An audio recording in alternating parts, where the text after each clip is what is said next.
Welcome to Fenway Park as the Yankees are in town. It's game one of a three-game series between the New York Yankees and the Boston Red Sox.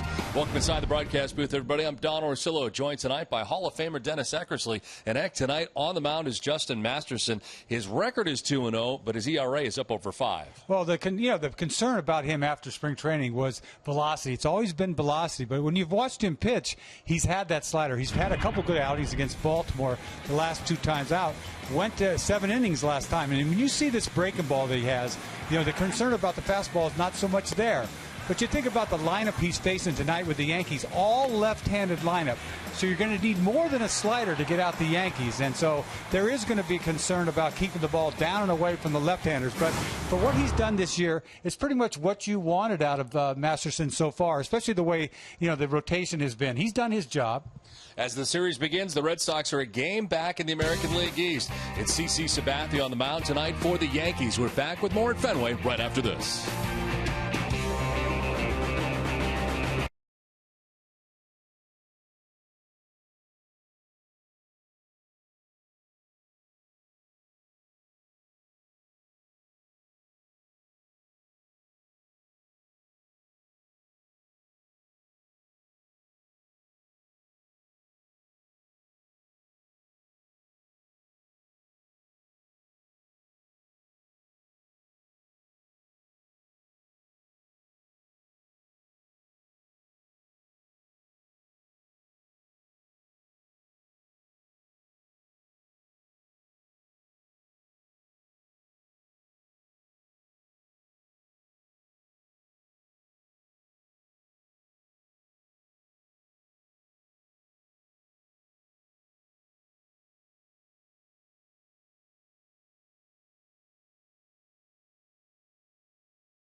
Vodka. Dunkin' Donuts. America runs on Dunkin'. DraftKings, the official daily fantasy partner of your Boston Red Sox. Digital Federal Credit Union. See what DCU can save you. Your local Subaru dealers. And by Southwest Airlines. Book your low fare now at southwest.com. Well, close to a full moon, but not quite, as the Red Sox and Yankees play game one of a 3-game series from Fenway Park. Welcome back inside the broadcast booth, everybody. I'm Don Orsillo. Well, April is gone. Today is May 1st. And for the Red Sox, 2 games over 500. They are 12-10. But so far, there are 2 different parts of the Red Sox, offense and pitching. And the numbers are very different for both. 113 runs scored so far for the Red Sox. That's good. 3rd most in Major League Baseball, in fact. 91 walks drawn, most in Major League Baseball. All good. The problem for the Red Sox so far has been the pitching, a 5.04 team ERA. That's the worst mark in the major leagues. So we're seeing some trends so far in April, and one of those trends is a catcher who's getting a lot of time. It's Ryan Hanigan. With more, here's Adam Pellerin. Well, Don, if you're counting, this is the 2,121st game in the Red Sox-Yankees rivalry, 4th this season, 1st at Fenway Park. It's the first experience at Fenway in the Red Sox-Yankees rivalry for a number of guys on the roster, and that includes Ryan Hanigan, who, of course, is an Andover native. So is there a chance he could get caught up in the moment, being a local guy playing for the Red Sox against the Yankees at Fenway? We're here to win a game. It's just, I know that's a lot of drama, a lot of history with the Red Sox and the Yankees, but I played against the Yankees plenty for other teams and this team, so we're here to win a game. We're going to leave all that out of it, go play hard, try and execute. So Ryan Hanigan getting the start behind the dish for the Red Sox tonight with Justin Masterson on the mound. I asked him if he had a lot of friends and family coming to tonight's game. He said no, not tonight. They'll be watching at home. But Don, tomorrow, a number of people that know Ryan Hanigan will be here at the ballpark. All right, Adam, thanks very much. Well, the Red Sox and Yankees game 1 of the weekend series is next.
Game series between the Red Sox and the Yankees, and the Red Sox take the field tonight. As they do, let's take a look at the Yankees starting lineup. It is brought to you by New England Chevy Dealers. Leading it off and in center field, Jacoby Ellsbury with Brett Gardner in left field batting second. Mark Teixeira at first base with Brian McCann doing the catching. Carlos Beltran in right field with Chase Headley at third base. Garrett Jones is the DH batting seventh with Stephen Drew at second base eighth. And Didi Gregorius at shortstop bats ninth. Tonight's Red Sox starting pitcher presented by your local New England Audi dealers. Justin Masterson gets his fifth start in a Red Sox uniform this season, 2-0 with a 5.16 earned run average, 20 strikeouts to 9 walks, and opponents sitting at 241 against Masterson. Last time out, a no decision against the Orioles. He went 7 innings, giving up 3 runs and struck out 3. Southwest defense for the Red Sox from third to first: Sandoval, Bogarts, Pedroia, and Napoli. Across the outfield, it's Ramirez, Betts, and Craig, with Hanigan doing the catching for Masterson. The Red Sox with a .984 fielding percentage heading into tonight's action. Chris Guccione has the plate tonight, calling the balls and strikes with Corey Blazer at first base, the crew chief Jeff Nelson at second base, and Laz Diaz, the umpire, at third. Going to be a little chilly here tonight at the ballpark. Right now it is 44 degrees as the weather conditions are brought to you by Benjamin Moore. Breeze is in from right at 8 miles per hour, and the forecast is for partly cloudy the remainder of the night. Lots of blue skies above the stadium here, but the lights are already on. As we look at the standings right now in the American League East, Yankees coming into this series with a 1-game lead over the Red Sox and the Tampa Bay Rays. They have 13 victories to the Red Sox 12. So for Joe Girardi coming in for this series, first visit of the year for the Yankees to Fenway. Of course, the Red Sox have already been to Yankee Stadium once this year, and it should be a great series, and it begins right now as Justin Masterson about to deal with Jacoby Ellsbury. And we welcome in the Hall of Famer Dennis Eckersley tonight, and it'll be interesting to see what Masterson is able to do. And it's interesting to me that the Yankees are going to send up 9 left-handed hitters in this game tonight. And that might not be the first time that Masterson's done it, but that's what's going to happen if you can do that. Not a lot of teams can send 9 guys from the left-hand side up to the plate. And I can't help but think that's why I went to the bullpen, because that's all they send up off of me was left-handed hitters, and it's time to go away. Now Masterson ready with the first pitch of the ball game, and it's in there for strike one. We're underway. So when they do something like this from a psychological standpoint, how different are you thinking now? I'm facing nothing but lefties tonight. Well, that's what it is. Everybody knows that, lifetime they hit close to 300 off him. Meanwhile, base hit right field. Ellsbury out after that pitch and lines it into right for a base hit. You talk about Masterson using that breaking ball to left-handed hitters. I mean, is he going to go backdoor? Is that ball going to be inside? I mean, the problem with Masterson, he doesn't really know where his breaking ball is going. Sometimes it's real big, sometimes it's small, and that's the problem with him. Hooray for the velocity. He's about his breaking ball, and if he can control it, he has success. But as we get into this game, he's going to have to throw fastballs into left-handed hitters. Now Brett Gardner, the batter. Ellsbury at first base, held on by Mike Napoli. You all know about Jacoby Speed over there at first base. Sandoval in on the grass at third. I mean, the Yankees top of the order, you really have two leadoff hitters at the top. Jacoby Ellsbury leading off there, and Brett Gardner, both with very good speed. To me, this is one of the best Yankee lineups they've had in quite some time. I mean, it remains to be seen if they could stay healthy. The averages are not where you would expect them to be right now. A guy like Mark Teixeira hitting at 216, as you see the stolen base numbers so far. Teixeira hitting at 216. Carlos Beltran at 162 coming in. Trying to go in here on Gardner. And it ends up missing for a ball 1-1. Last time out against Baltimore, he had some trouble in the first inning. Gave up 2 runs, but ended up going to finishing the 7th inning, which is a big deal nowadays, obviously, with this rotation. Masterson making his 5th start of the year. He is 2-0. This ball is in the air to left field, coming back towards Ramirez, who makes the catch below the cap high.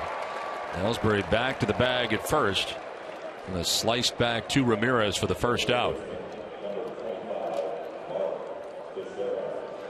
So 1 on, 1 out. Mark Teixeira coming up. 216 the average so far in the year. 8 homers and 18 runs batted in.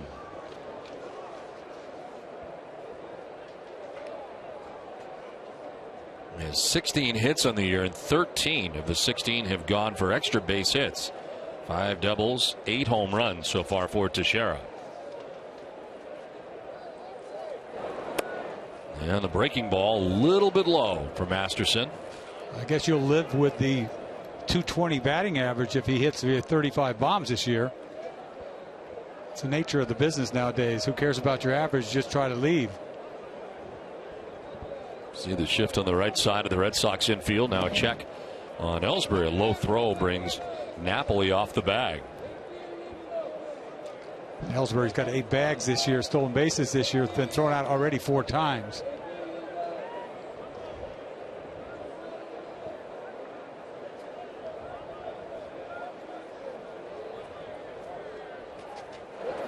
Teixeira jumping back out of the way of a pitch down and in.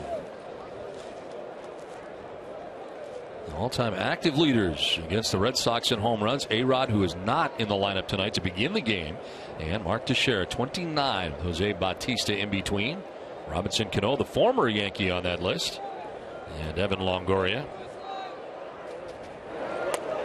Same spot. Falling behind 3-0 is Masterson. The problem with Masterson, to me, is really, you talk about velocity, but more than anything else, to me, it's control. I mean, if you have good control, it doesn't matter if you throw 95. If you can paint a little bit, but he could launch balls. He could miss badly like he did the last pitch. And that's not close on 3-0. So he walks Teixeira now. 2 on, 1 away here in the first inning. Red Sox suites and premium packages provide a VIP experience for you and your guests. Call 877 Red Sox 9 or email premiumsales@redsox.com for more information. 1 down, runners at first and second, and Brian McCann coming up. You have no breather here. You know, you have no right-hander that you can think in your mind, well, I could punch this guy out. I can get a double play ball here, because with Masterson, he's always one pitch away from getting out of an inning with a double play ball. But once again, nothing but left-handed hitters. Red Sox are at double play depth, hoping for that ground ball with Bogaerts and Pedroia in the middle. 2 on, 1 away for Brian McCann. And a grounder foul. This is a guy they're expecting big things from the last year plus, and really have not been the way he was with Atlanta. Well, he got too off a bad start last year with the Yankees. He was horrible. He ended up hitting some home runs there. How can you not? But this is the guy that they need to be in the middle of that lineup. It changes everything.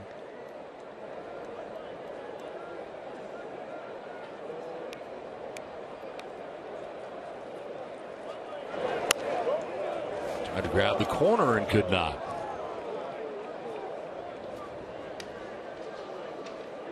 You talk about control with Masterson. I know he wasn't healthy last year. That's why he had such a bad year, but he was all over the place. He drilled, I don't know how many guys last year, a number of guys. He had trouble with control to begin with. When you throw 95, it's one thing, but not this. Fly ball left field. Hanley Ramirez has it sized up, and he handles out number 2. Well, on Sunday, on NESN, see how the Paw Sox are doing with a month of games under their belts as they finish a 3-game series against the Durham Bulls this Sunday at 1 p.m. 2 on, 2 down, and Carlos Beltran, the batter. Look at these numbers for Beltran. A 162 average so far this season. No homers and 7 runs batted in.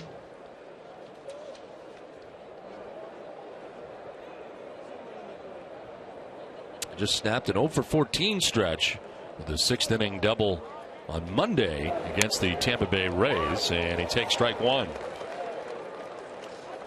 Well, if he could throw that pitch tonight with regularity, it'd be a little easier. Sets up a lot of pitches for him. The Yankees are not a team Masterson has had a great deal of success against. In 9 starts, he is 4-5. This is headed towards the gap in left center field, in trouble as it gets down to the track of the wall. Ellsbury coming around to score. Teixeira will stop at third. It's an RBI double for Carlos Beltran, and the Yankees strike first to jump on top 1-0. Well, the Red Sox are lucky that Teixeira is running, or he would have scored from first base on this. A regular guy with decent speed, but meanwhile, after he makes a good pitch, the first pitch, he leaves it out over the plate. Beltran hasn't been hot at all with a pitch like that. It's in the gap. 1 run scores on this thing. Like I said, Teixeira can't score, but a double for Beltran. So 2nd and 3rd, 2 down, and Chase Headley, the batter. Had a big home run in the Friday night game at Yankee Stadium. Game ended up going 19 innings. As he takes strike 1. Get that home run off Edward Mujica. Has 3 home runs on the year.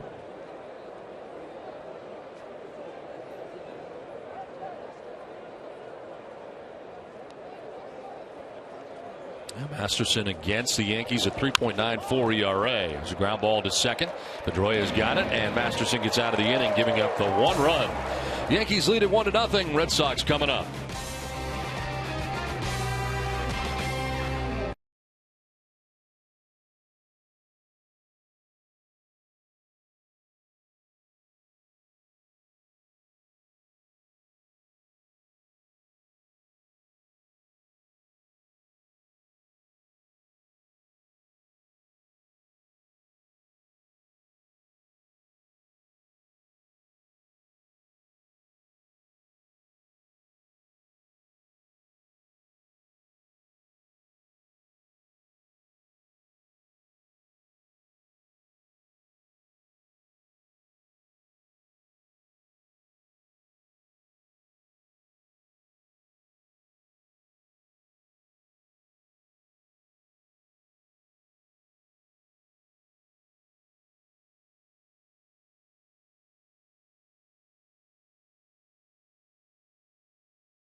In the bottom of the first, and they'll face tonight's Yankees starting pitcher, which is presented by your New England Nissan dealers. It's CC Sabathia. Fifth start of the year, comes in at 0-4 with a 5.96 earned run average and 25 2/3, 22 strikeouts, 313 opponent batting average, and in 29 career starts against Boston, 11-12 with a 4.68 earned run average. Red Sox have handled CC pretty well over the years, and here is Mookie Betts, lead it off and take strike one. That's at 230, 2 homers and 13 runs batted in. What do you make of the 0-4 start for CC Sabathia? Joe Girardi mentioned before the game, not getting much run support is a big factor. Well, he had a good game against Detroit. Meanwhile, high drive to left for Betts, but back to the warning track and in front of the wall is Brett Gardner for the out. Tonight's Red Sox starting lineup is brought to you by your Eastern Hyundai dealers. Mookie Betts, you just saw the center fielder with Dustin Pedroia at second base. David Ortiz at DH with Hanley Ramirez in left. Mike Napoli at first base. Pablo Sandoval at third with Alan Craig in right. Xander Bogaerts at shortstop bats eighth. And Ryan Hannigan does the catching. As you were saying. As I was saying. He did pitch a good ball game against Detroit. A little complete game loss 2-1. But you see the numbers are not pretty. Almost a 6 ERA. But I don't think he's ever been 0-4 in his life. Obviously, this is not the same Sabathia. I mean, we would talk once again about velocity with him. I mean, he doesn't really need 95. He's been pitching like this for a while. Fly ball to left. Brett Gardner with more room this time. Handles out number 2 and has handled the first 2 outs here of the first inning. Well, tonight's Yankees defense is brought to you by DraftKings. Third to first, Chase Headley, Didi Gregorius, Stephen Drew, and Mark Teixeira. Some Gold Gloves are in the infield. In the outfield is Brett Gardner, Jacoby Ellsbury, and Carlos Beltran. And McCann catches Sabathia. 2 down here in the bottom of the first inning. And it brings up David Ortiz. Red Sox DH at 236. 4 homers and 11 runs batted in.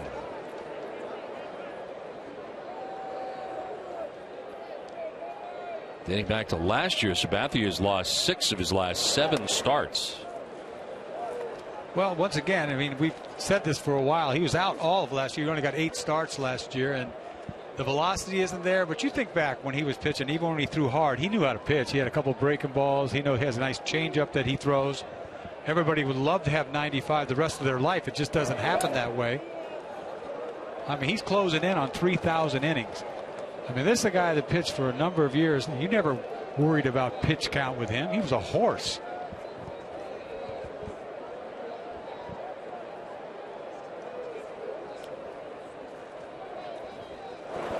Ortiz taking all the way and takes a strike.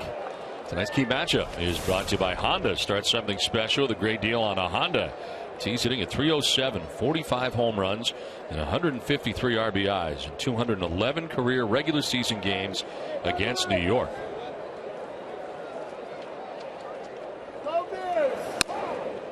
Jumping back out of the way of the breaking ball that time. But once again, he's just not an ace anymore. That's the thing. I mean, he still can pitch, but he's really a 3 or a 4 now. Seems there are a lot of similarities between the Red Sox and the Yankees as far as this, they've got good offense. The pitching has been somewhat questionable, and you look at the Tanaka situation. He's going to be shut down to 7 to 10 days, and then they're going to figure out at that point what to do. Tanaka, to me, is huge for them, and there's no surprise. You see Pineda in the dugout. They need him to be a star. He's got the arm to be capable, but he hasn't done it in quite, his whole career. He had a good year with Seattle one year, but he hasn't done it since. But they are a lot like the Red Sox. The Red Sox haven't done anything. Their rotation hasn't been bad, but this is a long season. They're going to need something. And you talk about pulling the trigger on somebody. Somebody will in this division. And it's not going to be Baltimore. It's going to be the Red Sox or the Yankees at some point later on in the season, because I don't see this division anybody running away with anything. This is fouled off to the left out of play, and I guess when you're talking about starters that are available, and I mean, it seems like it's one guy that everybody's talking about, and that's Cole Hamels. Right. The Cole Hamels thing is, it's kind of frightening. It depends on what you want, but they're in a good position, Philadelphia, and they're going to play it for everything it's worth. now's not the time to make a trade. You can't try to make a trade now anyway. They've got the upper hand. And Hamels, the only thing good about Hamels is you're locked up for 4 years with him. You know what you got. You go out there and get Cueto, he's gone at the end of the year. Payoff pitch, and Ortiz will lift it in the air to left field. Brett Gardner coming in. Wynn plays with it, but Gardner is there to make the catch. In fact, all 3 putouts in left field for Gardner. 1-0 New York.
Of the second inning, Justin Masterson on the mound tonight. He's been able to string together a couple of good starts as of late, including 7 innings his last time out against the Baltimore Orioles. He actually spoke before Wednesday night's game against the Toronto Blue Jays, talking about the starting rotation and how it's struggled as of late. He says this rotation is too talented and works too hard not to find it eventually. As for his approach tonight against an all-lefty lineup, John Farrell talked about that before the game. He said Masterson's going to try to mix in that slider quite a bit to get ground balls and try to roll up double plays. Eck, I got to ask you, it seems like he was going to his fastball a little bit more in the first inning than you might expect. Well, I think that's what he has to do. He has to establish that fastball in on left-handed hitters, but he got one out over the plate to Beltran, and it cost him a run. Garrett Jones lining out to the left fielder Hanley Ramirez for the first out, and here's Stephen Drew. I think it's second base tonight for New York. 177 average coming in. Does have 4 home runs on the year for the Yankees. Red Sox stacking it up defensively in the shift on the right side.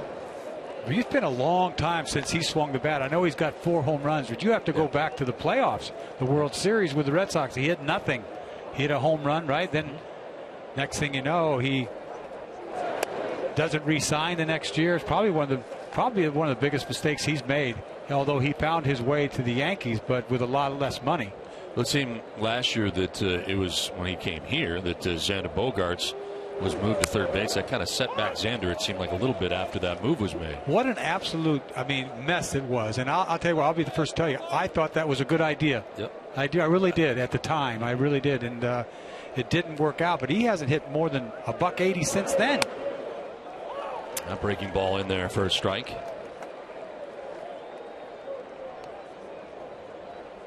Bogaerts, of course, as soon as Drew left, went back to shortstop and has not left since. Red Sox in the shift with Sandoval on the right side, and Drew strikes out. First strikeout for Justin Masterson. 2 down. You see the breaking ball. He takes a lot off this one, and the location is beautiful down out over the middle. It gets him way out front. So 2 down here in the second inning. It brings up Didi Gregorius. 206, no homers, and 4 runs batted in.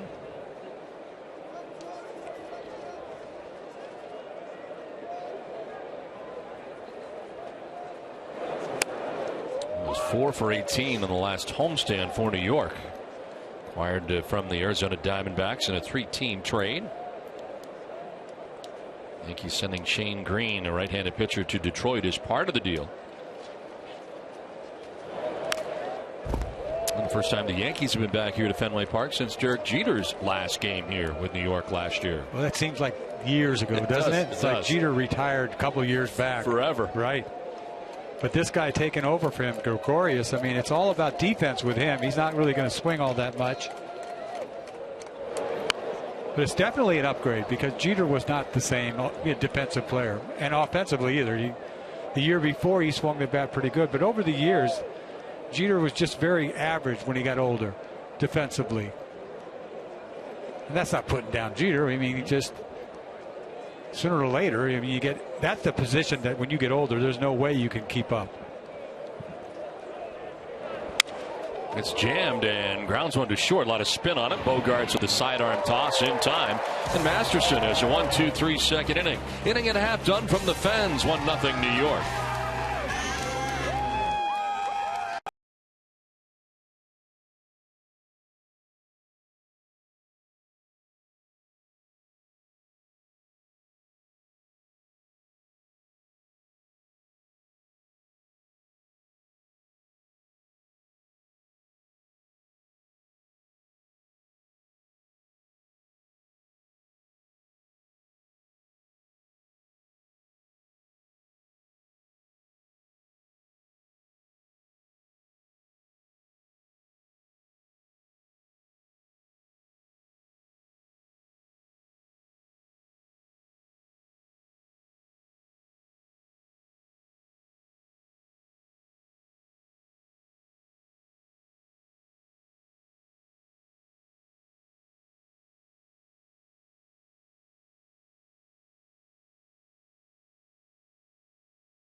Night at the ballpark.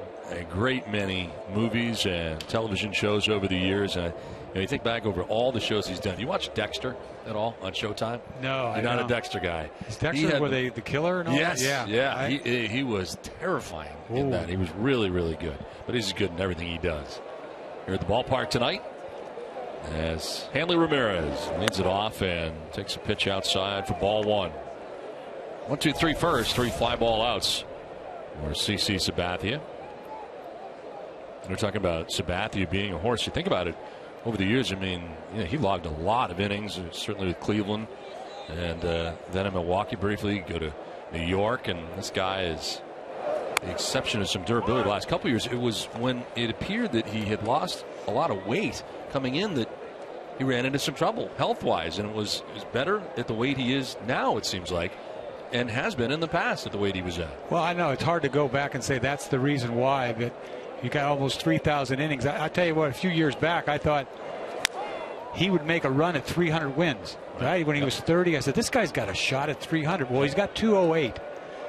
And I don't think he's going to make it. You know, but as far as how he's pitched, I mean, you could log that many innings. I don't care how big you are. You know, it's like with Clemens, he had, you know, that lower body that you know, if you have it like that, you could be a horse and last a long, long time. But for him, his weight fluctuated, and next thing you know, he pulled something, and then he had elbow problems. And how do you predict that? I mean, how do you? I mean, you throw too many innings, you're going to turn into a pumpkin sooner or later. You know, it's just not that many guys. Not that many guys can go out there and throw 4,000 innings. It's interesting you talk about the legs and how important the legs are as far as pitching goes, especially the power guys. Oh, definitely. And this guy's always been there punching guys out. And, you know, once again, he doesn't need 95, but he's not the same pitcher without 95. Gregorius at shortstop. Throws out Ramirez for the first out here, the second inning. Well, tonight's Cold Hard Facts are brought to you by Frost Brewed Coors Light. CC Sabathia 0-6 with a 6.13 ERA in his last 7 starts. It's the longest winless stretch of his career. Sabathia's last win came on April 24th of last year, and it was right here at Fenway Park. Well, the thing about Sabathia is he's throwing strikes. I mean, he doesn't walk guys. I mean, it's not like he's around the plate. He just got to get used to, you know, keep the ball in the ballpark, try to keep the ball in the ballpark. He's in the right ballpark for that. You think about it. Left-handed pitcher at Yankee Stadium. And they shift on the left side here for Mike Napoli. Mike batting out of the 5 spot tonight for the Red Sox, and a little different looking lineup tonight for Boston. And foul ball down to third. Bit of a surprise to see Alan Craig in right field tonight for the Red Sox. John Farrell the other day saying that he would not likely play him in right at Fenway, that the Nava combination in the absence of Victorino with Holt seemed to be working out there in right, but Alan Craig in the lineup tonight and in right. Well, you got to get him in there. I mean, you can't pick your spots. If all of a sudden right field's hard to play, well, he's got to play. If this guy doesn't play, he's not going to hit. But where's he going to play? Once Victorino comes back, then you have more of a problem.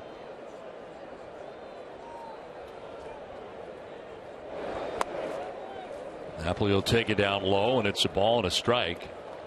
Look at the Red Sox offensive numbers, and really it's been done without Napoli getting hot yet. Well, they could say the same thing about the Yankees. They haven't got it going yet either, half their lineup, but Napoli hasn't got it going on at all. He hit a home run off the foul pole, the right field foul pole in Baltimore. Now grounds one down to third. Chase Headley throws out Napoli for the second out of the inning. Well, don't miss out on any of the 1975 bobblehead games. Get tickets to the Carlton Fisk, Louis Tiant, and Fred Lynn bobblehead games for just $75. Visit RedSox.com. $75 for $75 to buy your tickets today. 5 in a row retired by CC Sabathia to begin his night, and here is Pablo Sandoval. .312 batting average for Pablo. 2 homers and 11 runs batted in.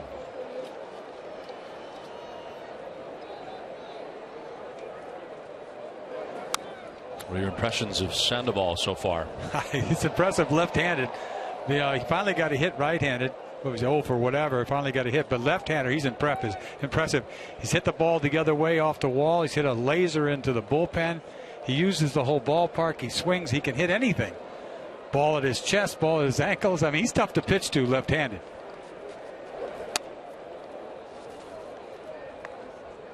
But, you know, he goes 0 for whatever, batting right-handed, and you think, well, maybe he shouldn't hit right-handed. But the guy's hitting 260-something lifetime right-handed.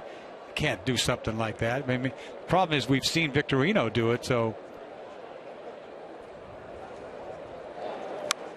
There's a pop-up foul off to the right, and that'll get back in behind the Red Sox dugout. The last 4 games, Pablo has turned it up. A couple of home runs, 6 RBIs, and a .538 average. Really started for him in the finale in Baltimore. And of course, the Panda hats throughout Fenway Park. I've been impressed defensively. I mean, he's pretty quick. You watch him play, and they told me that that first step, he's quick third baseman, and you wouldn't think so. Reaches out, protects the plate, and fouls it back.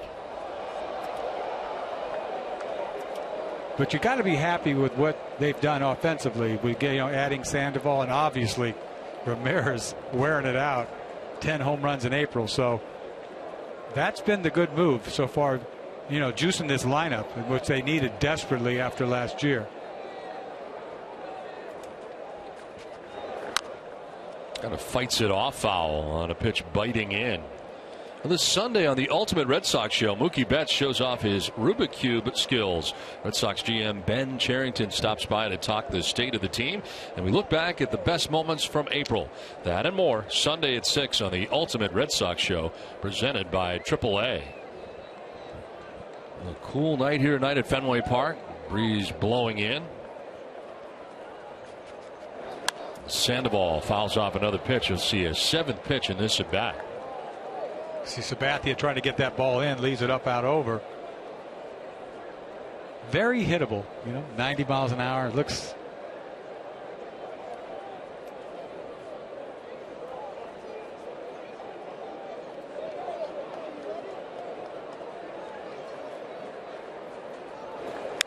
In the air to left field.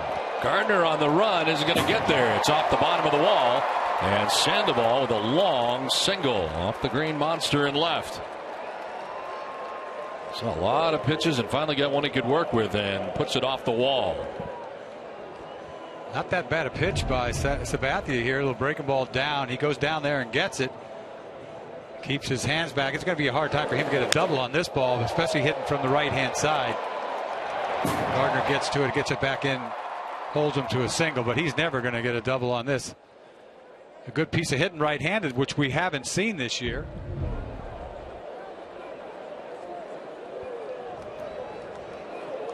Here's Alan Craig with 2 down and a runner at first base. And Craig will take strike 1. You think about Craig in St. Louis playing on a more regular basis, and you mentioned it's not easy coming off the bench and getting a bat here and a bat there. I mean, there's no way he's going to get right unless he gets in there. Not once a week. You got to play a number of games in a row.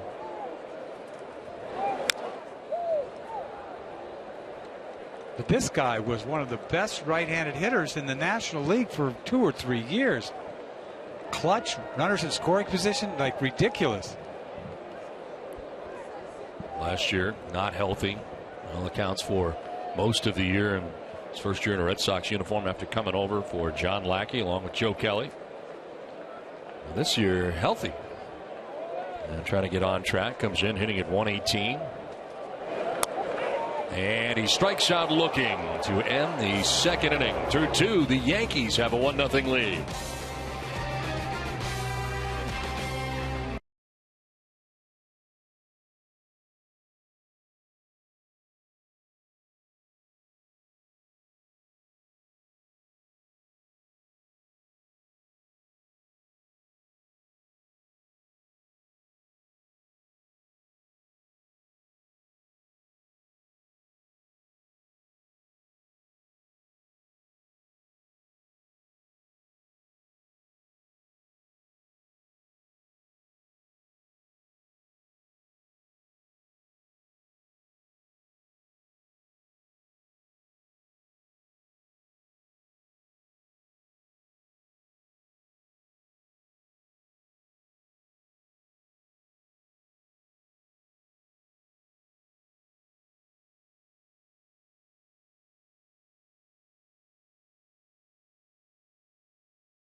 Projects across the Northeast. Did you know FWWeb did that? Learn more about this proud Boston Red Sox sponsor at FWWeb.com. Third inning back at Fenway with the Yankees on top 1-0.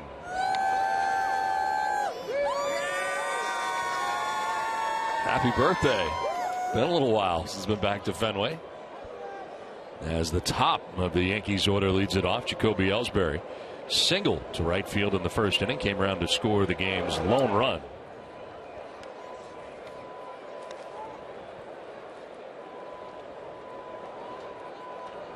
Ellsbury getting his second look at Masterson tonight. In on the grass at third is Sandoval. On the ground to short, and Xander Bogaerts. One down here in the third inning. Toyo Tires, the official tire of the Boston Red Sox. Whether you're taking your truck off-road, the kids to practice, or your sports car to its limits, there's a Toyo Tire for you. Visit toyotires.com to find a dealer. On the chilly side here tonight at Fenway Park as the game starts. Supposed to warm up as the weekend goes on, but still not into that warm weather, baseball weather yet. We have had, one day it turned to 65 and then it was gone, but anything's better than the winter. Did you mind pitching in the cold weather? Did it bother you at all? It didn't really bother me at all. In fact, I kind of liked it. Because I wasn't a guy that needed that curveball grip. Sometimes you can lose that feel when it's cold. 5 in a row retired by Masterson. Brett Gardner. Flight out to left field in the first inning, 0 for 1.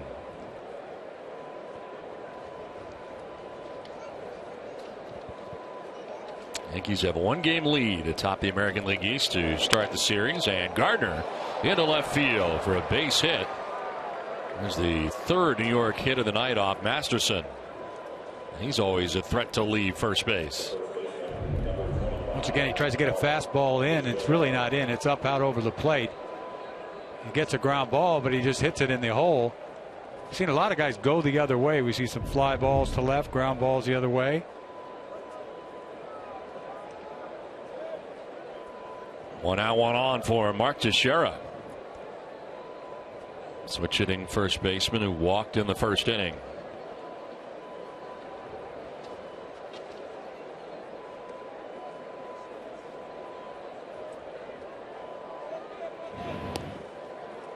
Looks like the Yankees have this mustache thing going on. Yeah. You see the mustache with Gardner? It's kind of weird. Yeah, Ellsbury. Yeah, Teixeira.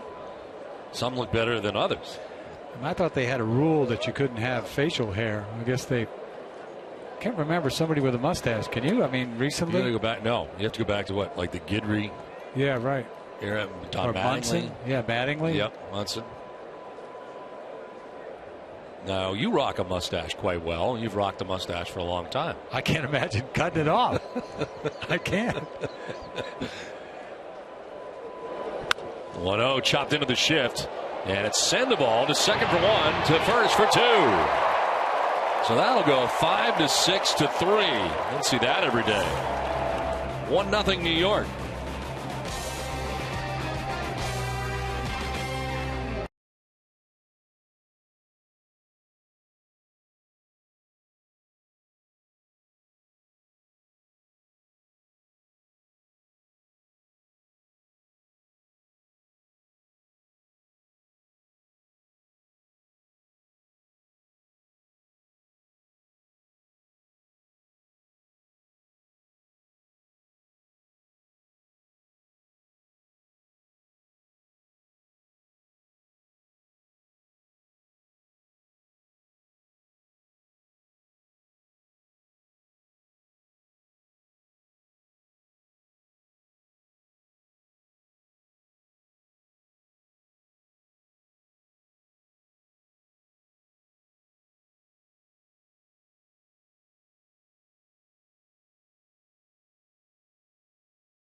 National Lacrosse League as the Edmonton Rush visit the Colorado Mammoth.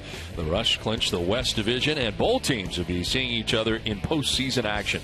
Don't miss the game at 9 tomorrow night. Last half of the third inning at Fenway Park. It's 1-0. Yankees on top. Xander Bogaerts lead it off for the Red Sox, swinging at the first pitch, and fouls one off down the right field line towards Canvas Alley.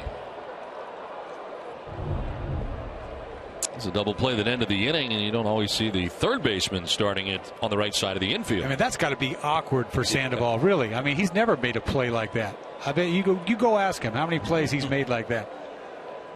You got the right guy hitting, though. Teixeira can't run. Cost him a run in the first inning. You think about it, had to hold up at third, and then a double play ball there. Thank goodness he can't run.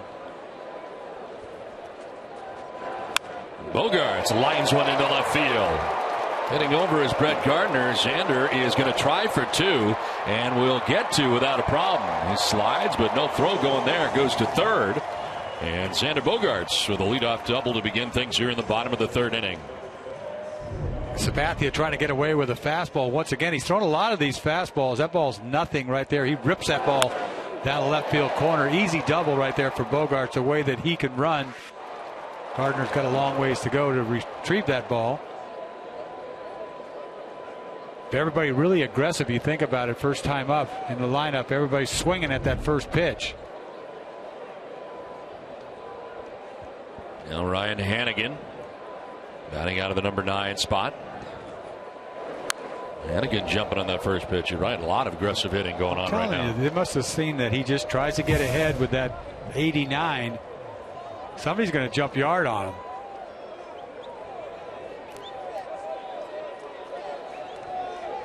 So far, Sabathia throwing a lot of strikes, 76% strikes.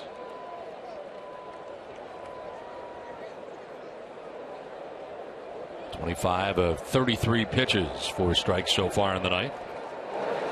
And again, he fouls it off to the right, down 0-2.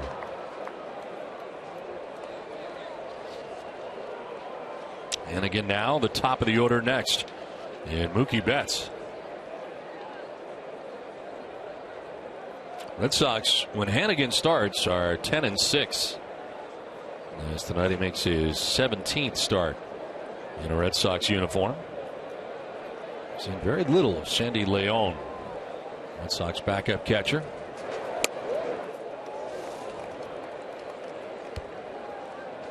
So far for CC Sabathia, we told about the amount of strikes he's throwing. Here is his arsenal: 59% fastballs, 28% breaking balls, and 13% changeup so far. Seems like more fastballs than that. First pitch fastball is what you've seen a lot of.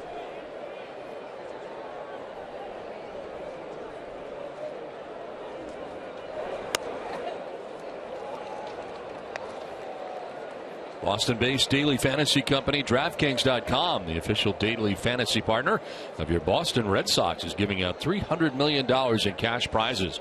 Enter promo code NESSON to play for free. You try to throw him a changeup here, you'd think. Fouled off to the right, out of play. I think that's what it was. Ball's up a little bit. I'll tell you what, Hannigan's give you a good at bat. I mean, the guy sees a lot of pitches. He's only hitting 200, but you know he's there. He makes the pitcher work. He'll change up and away, fouls it off.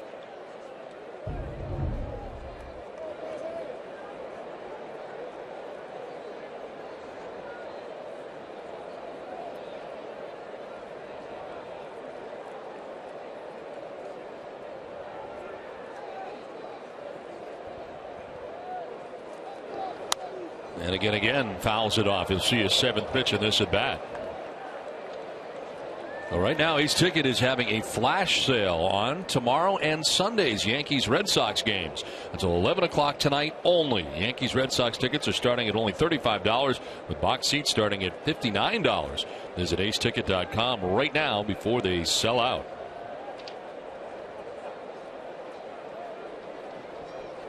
Bogaerts at second. Here's a 2-2 pitch to Hannigan. Just missed. He's trying to throw that ball down away, kind of yanked it there.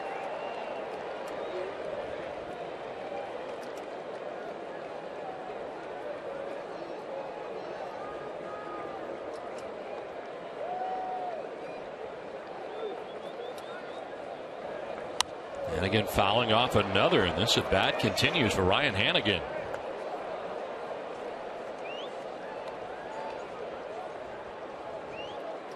John Farrell's Red Sox coming in at 12-10 on the year, a game back of the Yankees, tied with the Tampa Bay Rays. And of course, the Rays are hosting the Orioles this weekend in St. Pete. That series shifting from where it was scheduled to be in Baltimore, Camden Yards, to Tropicana Field. Liner foul again. Nothing else. Driving up the pitch count here for CC Sabathia.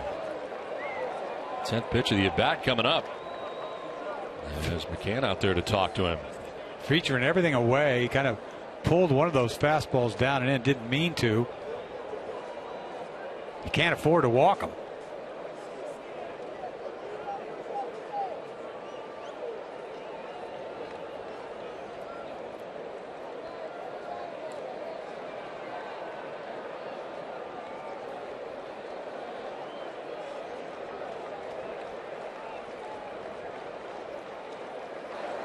And again, taps it foul at the plate. Find a little backdoor breaking ball that Hannigan's lucky it went foul.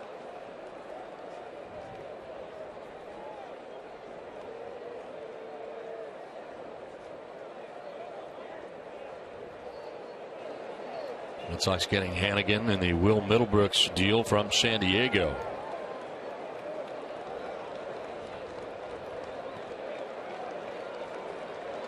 Payoff pitch again, and it is driven towards center field. Ellsbury headed back, and Jacoby will make the catch on the warning track. Bogaerts alertly tags up and moves to third base without a problem, and Hannigan gives that ball a ride. And you forget how good a center fielder Jacoby Ellsbury is. He got back there in a hurry. And that's what the Yankees have with the Ellsbury and Gardner. They can go get it in left and center. You see here, Hannigan puts a charge in this ball. I thought I had a chance getting over his head, but Ellsbury too much speed. Bogaerts goes to third with one out, but you talk about Beltran playing right. He's older now, but he used to be a great center fielder. But Ellsbury's done this for a long time with the Red Sox. Easy play for him, right in his tracks. And easy for Bogaerts to get to third base, 90 feet away, representing the tying run. There's Mookie Betts with a chance to drive it in. Mookie flied out to the warning track in left field back in the first inning, but Brett Gardner was back there to make the catch.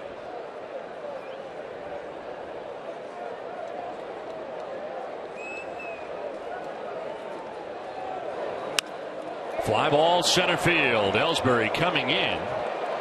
Will make the catch. Here comes Bogaerts from third base. Here comes the throw, and it will be not in time. And the game is tied 1-1. Sac fly from Mookie Betts brings in Bogaerts, and it's 1-1.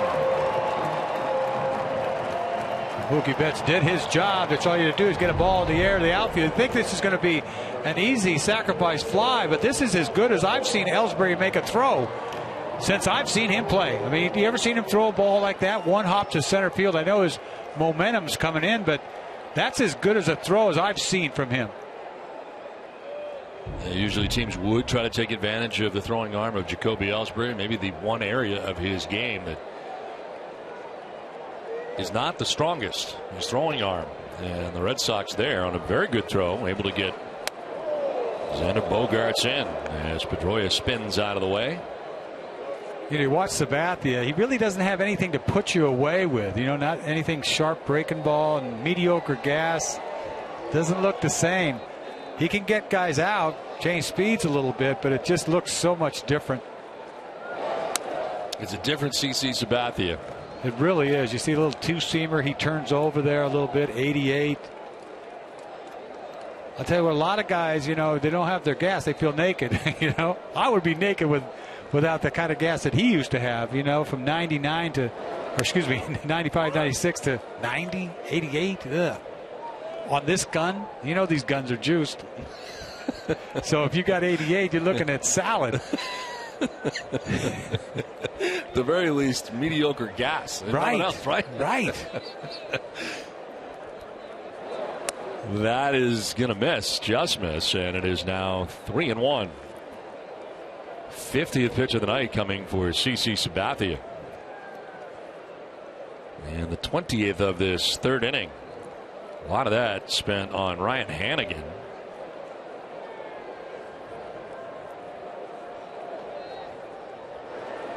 And Pedroia takes a 2-out walk.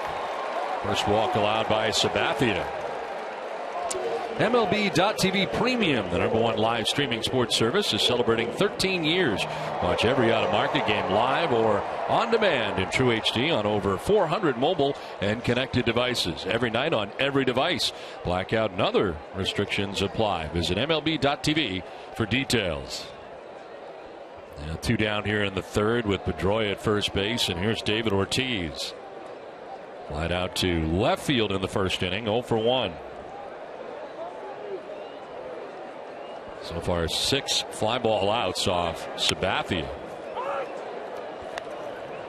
Shift on here for David as Stephen Drew back in short right field and bring Didi Gregorius to the right side of the infield.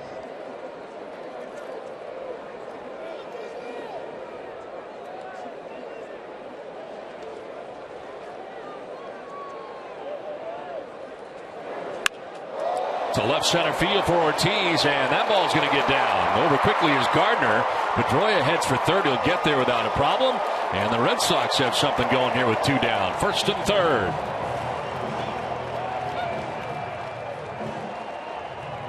You see Ortiz not trying to do too much, which I think is a beautiful thing. It's a little get me over breaking ball. You know, decent break on it, but the ball's up a little bit, and he hits the ball. If you see Ortiz do this, this is when he starts to get locked in. Especially off to get left-handed pitcher. That's a good sign for Ortiz. First and third. Pedroia to third. Ball in the gap. Right about the speed out there. You look up and all of a sudden you get Ellsbury and Gardner both there. As they are very, very fleet of foot out in the outfield for the Yankees. You almost got to hit a ball off the wall to hit it in the gap.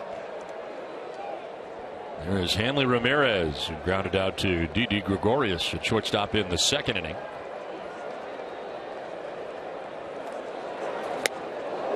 And a swing and a miss for strike 1.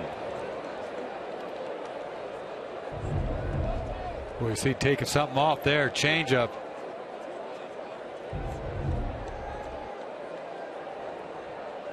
He's got to do something tricky to get one of the hottest hitters in the game out. And Hanley right now tied with Nelson Cruz and the Mariners for major league lead in home runs and in RBIs. The fastball might have been the hardest he's thrown all night at 91. A lot of comfortable at bats up to this point. You haven't seen any of that fastball in stuff.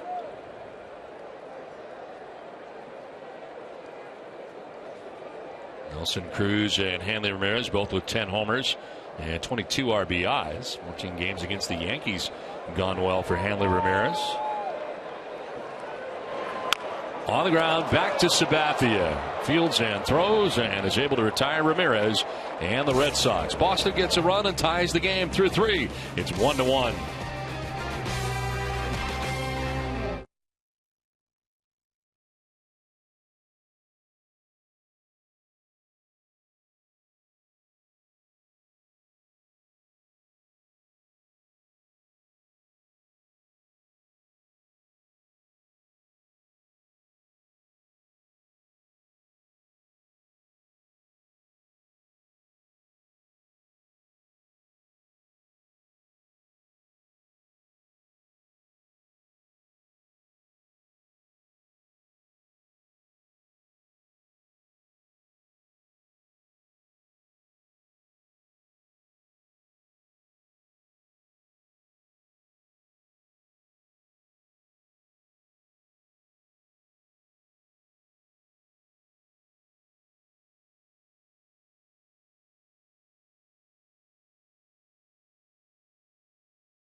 Tips, stories of inspiration, and other ways to make every day a big day for your small business. Celebrate with us at easternbank.com/smallbiz.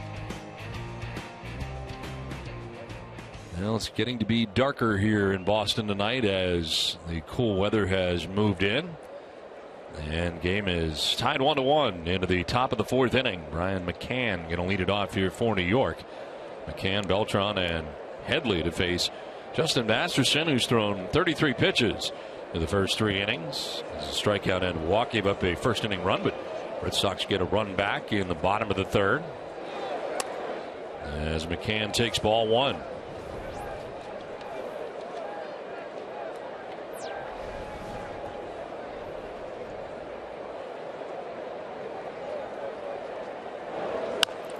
Ground ball softly hit to Pedroia.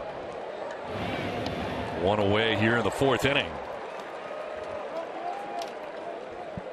You see how Masterson can get away with a fastball right down the middle. I mean, he still gets a ground ball. He's trying to get that ball in. I mean, what you have to establish fastballs into left-handed hitters, and tonight he really hasn't. They're just swinging. You talk about, what, 35 pitches up to this point.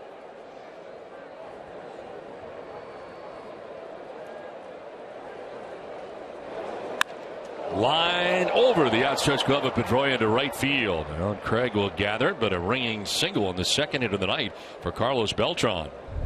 You see pretty much the same pitch that he threw McCann up out over the plate. He gets the head out, hits a bullet right here over Pedroia's head. Until he's starting to heat it up. A very slow start for Beltran, hitting at 162 coming into tonight's game. Third 2-hit game of the season, and we're just in the fourth inning. There is Chase Headley, grounded out to Pedroia at second base in the first inning.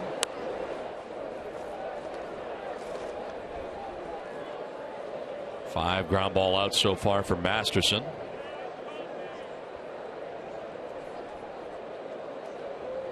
Shifting on the right side on Chase Headley.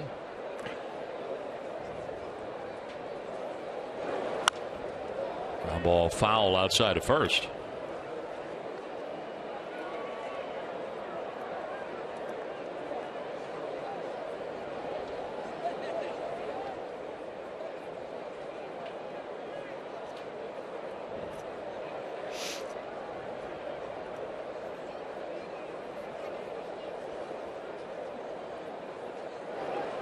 Headley lines it into right field. Well, Craig racing over towards the seats as Beltran headed for third, and they will stop Beltran at third. It is a double for Chase Headley, and it's now second and third with one out. A couple of sharply hit balls here off Justin Masterson. You talk about fastballs belt high up out over the plate. I mean, trying to get this ball in. That ball is really not in. It's just up, doesn't have a whole lot of hair on it. You talk about a double down line. Beltran on the move. You're just trying to hold Beltran to third right here. And he does pull up at third.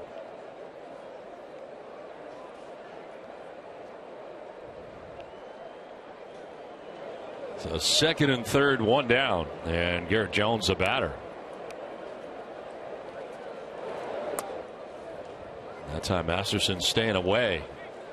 Kind of lost it here this inning. Got away with a high fastball to McCann on a ground ball, then two bullets.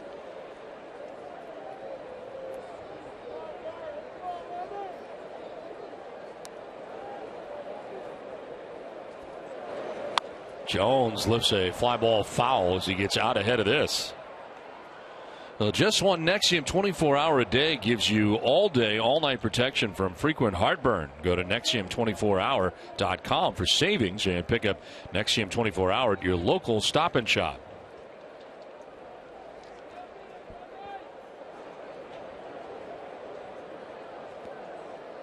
Ball and a strike to Garrett Jones with one out, runners at second and third. That's in the dirt gathered by Hannigan.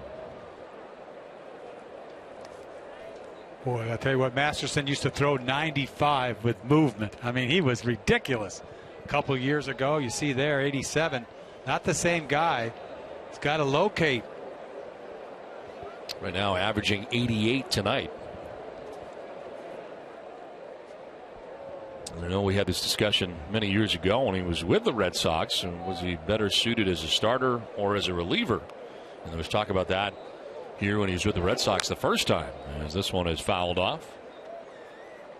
You see that pitch right there. He's setting up down and away. At 86, I think it's a sinker, but kind of missed the location. He's trying to go away.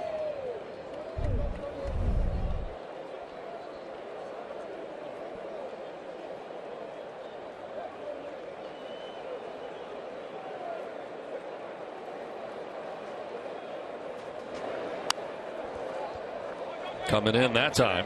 At least he got it in there, tied him up. You know, I'll tell you, this year watching Masterson, he tries to get left-handers out with sliders down and in a lot. I've seen earlier in the year, especially against Baltimore. Throws that slider, sweeping slider down and in. The left-handers get such a good look at it. It's got to be perfect. Beltran at third, Headley at second. One down here in the fourth inning. See if he tries it here. Gets him on the fastball running in. Needed that. Strikes out Garrett Jones at a perfect time. Second strikeout. And he got it in. Boy, he humped up right here and got it exactly where he wanted. He wants to elevate this ball, so he'll swing through it. That ball beat Jones. High fastball. It's a beautiful thing right there. Nika Insurance, great service, great coverage, and a great price for auto, home, or life insurance. It's the hardest ball he's thrown all night. Now Stephen Drew will be next. Ryan Hannigan out there talking to Masterson with 2 outs and runners at second and third. A big spot here in the fourth inning. Jones, he's scuffling for the Yankees. He hasn't gotten off yet either for them. 185 batting average coming in. 0 for 2 in this game. He is the DH. Joe Girardi, of course, asked before the game about Alex Rodriguez not being in the lineup tonight, and he said he strictly wanted to go with left-handers in this game against Masterson, and the numbers kind of back that up. Well, you see the Jones, sooner or later, that's, you know, you think about them getting him from Miami, then you look what he did with Pittsburgh. That guy's got some pop. And then you see what Young has done. He's hit 5 home runs for them. Their bench players have done a decent job, but Jones sooner or later is going to come around.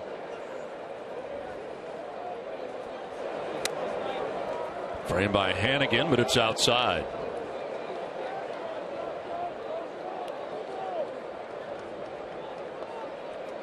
That's not shifting on Stephen Drew.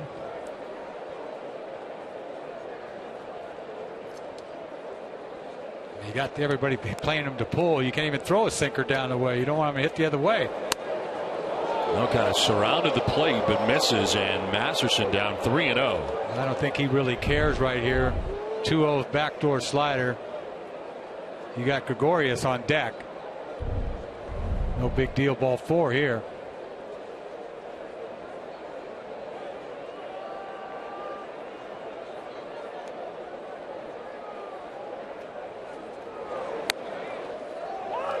We're at the bottom of the zone with the fastball. 50th pitch coming up here for Masterson with 2 down. You're in the top of the 4th inning. Let's try to dot him away, down and away again. If you miss, who cares?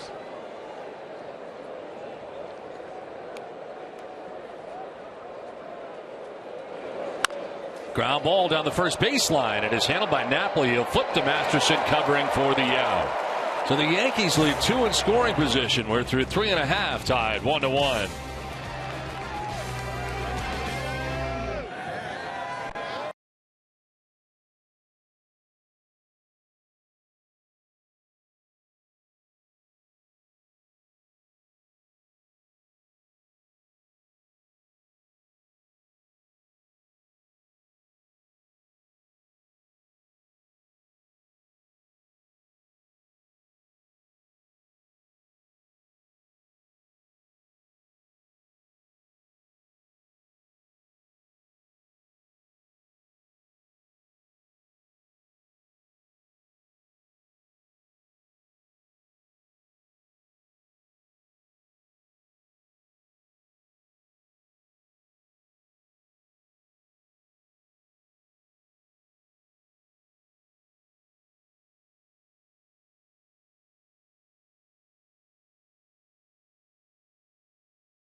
Bank. Our business bankers are here for you days, nights, and doubleheaders. To see why we've been named the #1 SBA lender in New England, visit easternbank.com/smallbiz. Bottom of the 4th inning, Red Sox Yankees from Fenway Park in Boston. As the Yankees' opportunity went by the board, they threatened but did not score. And Masterson out of the jam. Game tied 1-1. Sabathia back on the hill. And Napia takes strike one. Napoli grounding out to third base in the 2nd inning. They are shifting left side of the infield here are the Yankees.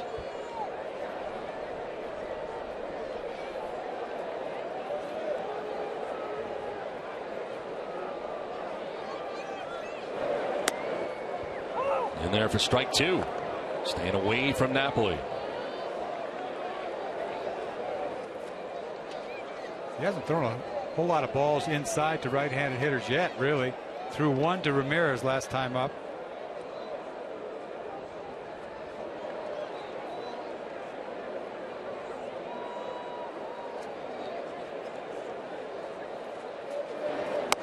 Comes in that time, but too far in.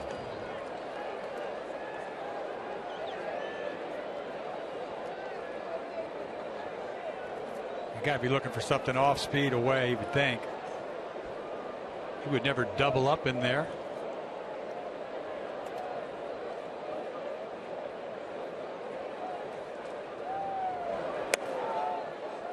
Frame there by McCann, but just outside.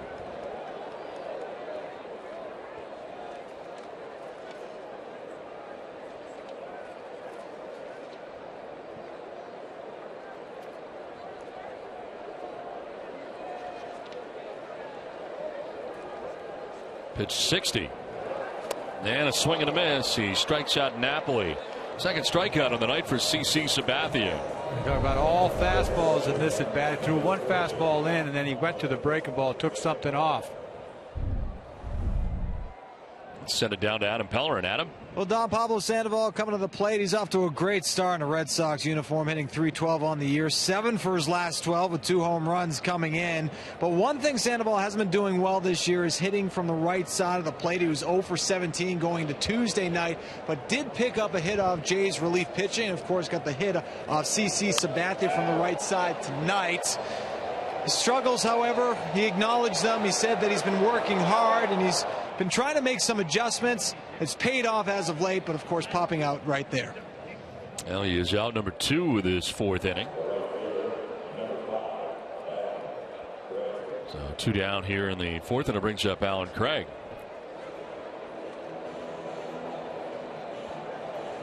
Craig, a strikeout victim in the 2nd inning. He went looking in the 2nd.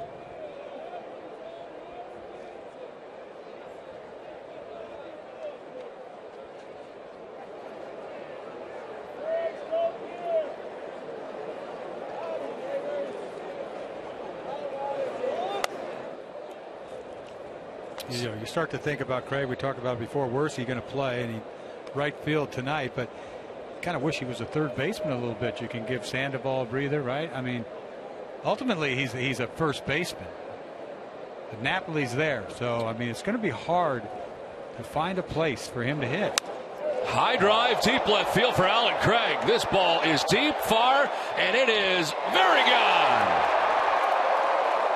Alan Craig with his first home run of the season will touch them all and put the Red Sox on top 2-1.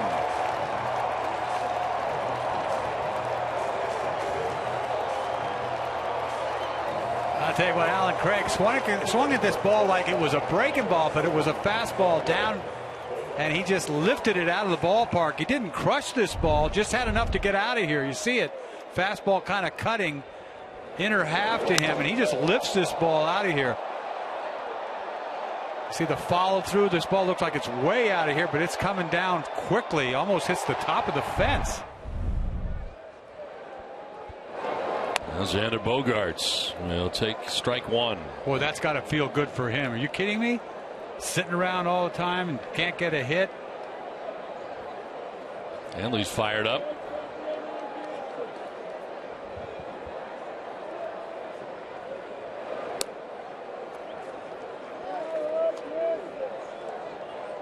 surprised somebody hasn't gone deep earlier. There's been a lot of pitches to hit from Sabathia.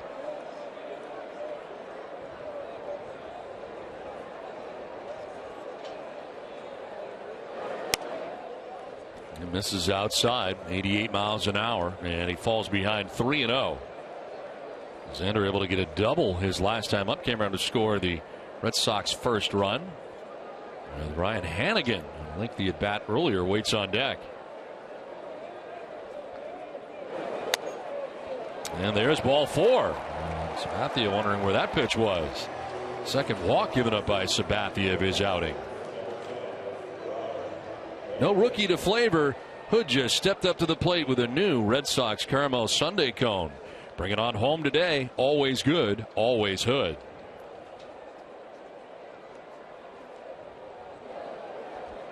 Two down, Bogarts at first base. And Ryan Hanigan stepping in. He ended up flying out to the warning track in center field. Back in the third inning, and Jacoby Ellsbury went back there to make the catch. Allowed Bogarts to tag up and move to third.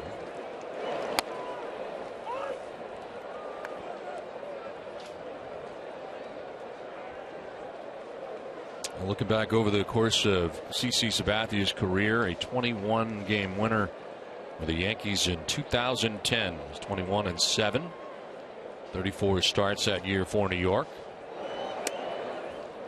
Since then, 19 wins, 15 wins, 14 wins, and of course the injury-marred year last year, only 3 wins. And this year he starts the year 0-4. Well, he got knocked around a couple of years ago, 2013, won 14 games, but you look at the numbers, very hittable, 28 home runs. I mean, they knocked him around, and then he got hurt the year after that. So this is it, Sabathia. This is what you're going to get. Well, stay with us after the game for NESN Sports Today, presented by People's United Bank. Tonight, they'll be live from Gillette Stadium. The former Super Bowl champion Matt Chatham breaking down the Patriots draft picks. We'll also have details on the Celtics already targeting a big trade. See what know-how can do.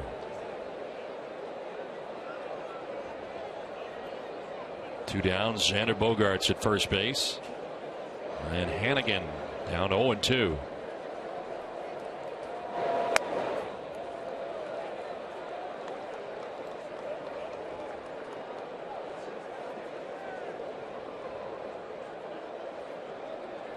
And again, 0 for his last 17 against the Yankees.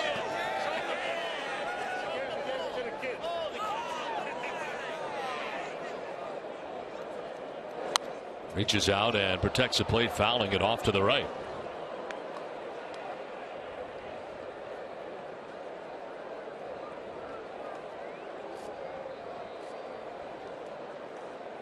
Pitch count rising here for Sabathia. You got 2 quick outs in Napoli and Sandoval to begin the inning, but home run by Craig, the walk to Bogarts, and a 1-2 pitch to Hanigan coming up.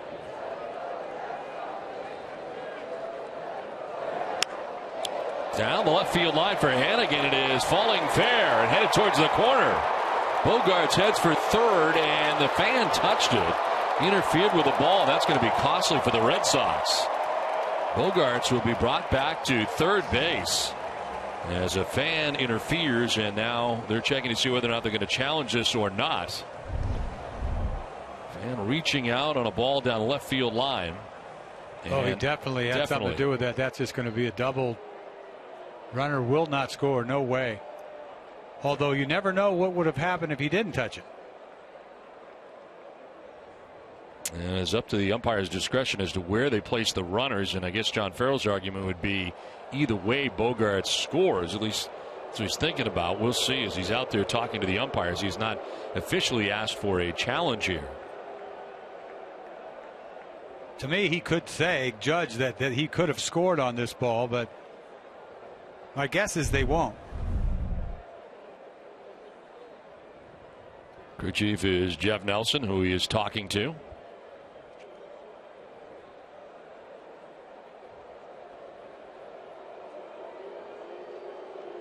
I mean, what goes into this? You're talking about Bogaerts. Bogaerts is, as fast as can be. That goes placement of Bogaerts. Right, and then because he's fast, the player is fast. Does that go into it? Where he was when right, where he was glove. when the ball. Okay. Right, and could he have scored at that point?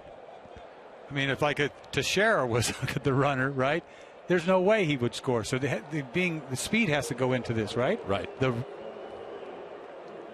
they're not going to challenge anything. John Farrell going back to the dugout. And consequently, that fan will be ejected for interfering with the ball in play. We'll never know what would have happened if he didn't touch that ball. I had a feeling he would have scored. Well, Hannigan gets a double. It is second and third with 2 down. Now Mookie Betts. He will take ball 1. Betts flying out to the warning track in left field in the first inning. Then the sacrifice fly in the third inning, picking up his 14th RBI of the year.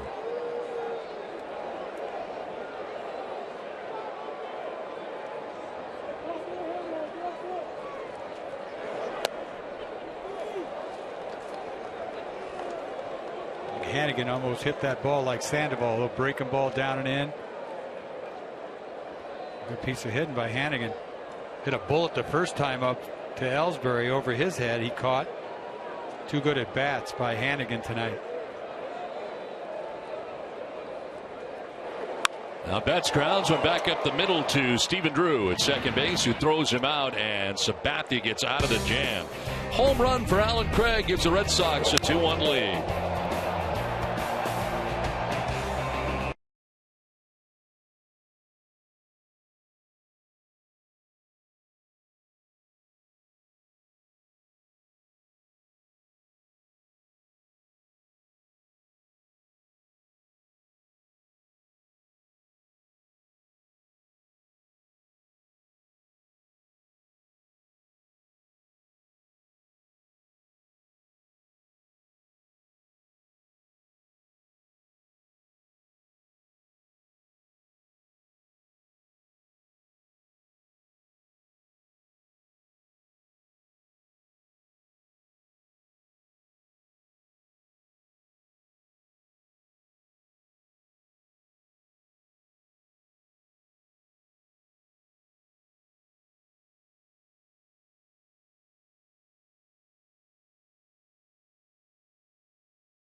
Out to the Red Sox viewing party going on at Professor Tom's tonight in New York City as they gather for a great place to watch the Red Sox game for Red Sox fans kind of in enemy territory. A few of those places around New York we've seen over the years, but tonight these fans are viewing Professor Tom's. Hello to all of you at Professor Tom's as we head here to the 5th inning.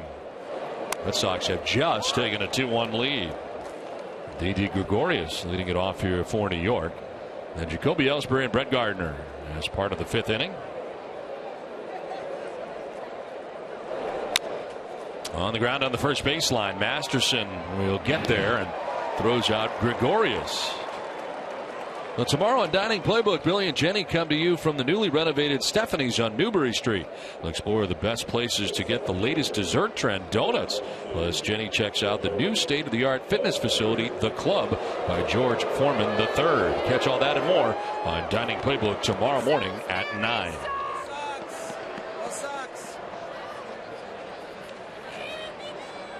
One down here in the 5th, and it brings up Jacoby Ellsbury. Everybody bundled up there tonight. Very chilly here at the yard.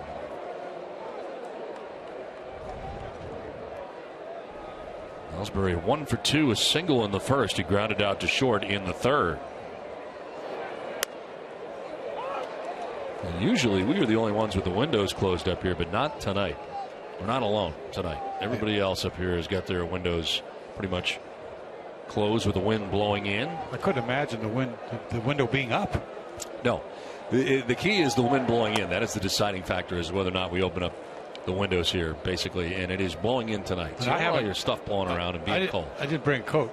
No. No. It ain't happening. You were planning on this. So you got the radio guys there all bundled up. So are New York's TV. New York's radio, John Sterling and Susan Waldman, they are braving the elements. Why? Good for them. Yeah. What are they doing? They are doing the game with the window open. Yeah, why would you do that? John's got a really cool Yankee scarf going. The 2-1 is outside. Well, we are warm and toasty in our Nesson booth here with the window closed. Heat blaring. Tomorrow's going to be nice, though. Don't worry about anything. No, window will be back open tomorrow. Day baseball from Fenway. This is on the ground, back up the middle and into center field. Jacoby Ellsbury has his 2nd hit of the night. You know, Masterson's getting it done tonight, but, you know, he left a couple guys on base a couple of times tonight. But you see the ground ball. That's just a big play. Teixeira can't run very well at all. They turn the double play easily, ground ball. And then you see last inning, the ground ball 3-1 pitch to Drew that he gets out of his 2nd and 3rd 2-out jam. So he's living right tonight, Masterson. 1 out, 1 on, and Brett Gardner. Gardner has flied to left and singled to left. He has 1 of 6 New York hits. The Yankees are out hitting the Red Sox 6-5, but trailing 2-1 as they check on Ellsbury at first base. You see Masterson, he takes a long time to deliver. He's got to mix a little slide step in here occasionally because he's got such a long arm swing. It's hard to slide step.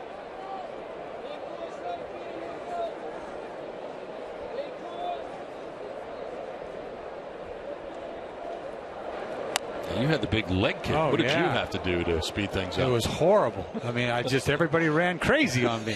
That's why I loved the 9th inning, because they had to be careful in the 9th inning. And I'd try to throw a slide step on him every once in a while, but it was so hard to do because, you know, like I said, I'm a lot like Masterson. You got that big, long arm swing, and you try to hurry up. Next thing you know, you throw it belt high. So in the air to left field, and Hanley Ramirez camped underneath. He'll make the catch for the 2nd out. That was always the argument here for a number of years, was that it would take away from the quality of your pitch if you were to slide step in some instances, and you didn't want to do that. So a lot of Red Sox pitchers didn't do it for a long time. Right, but you know, it cuts to a point where if you're as bad as I was, and Masterson could be like that, you almost have to do that. You have to do it just every once in a while, just to mix it in. And it's one thing is throwing a fastball, another thing is a breaking ball. Breaking ball is harder to do because you have to wait to throw a breaking ball. Fastball, you can kind of get it and go. So I have no problem slide stepping on a fastball, but if they call breaking ball, how am I going to do this? I'm going to hang this thing because I need time. And hangers don't usually end up well. Mark Teixeira has walked and grounded into a 5-6-3 double play. A check on Ellsbury, trying to keep him close. And you can never pick anybody off. I couldn't because they'd never take a big enough lead because they knew they had all the time in the world to take off. So don't. The lead's not that important. Right, exactly.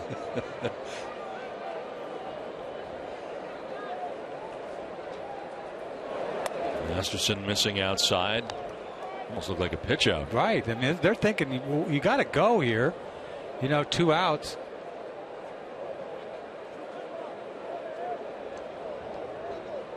Masterson's big, 6'6", 260 pounds, the big right-hander.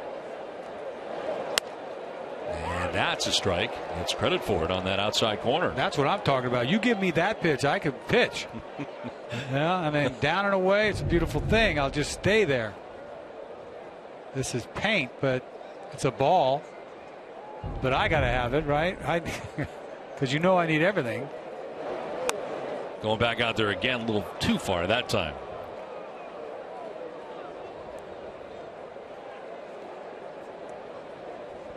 Sure, batting with 2 down. Ellsbury at first base. There's Brian McCann waiting on deck.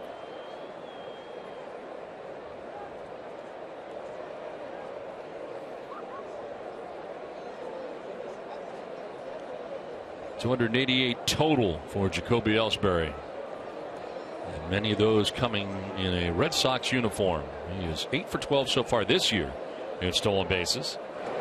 Not going, as again outside, staying outside and falling behind 3-1.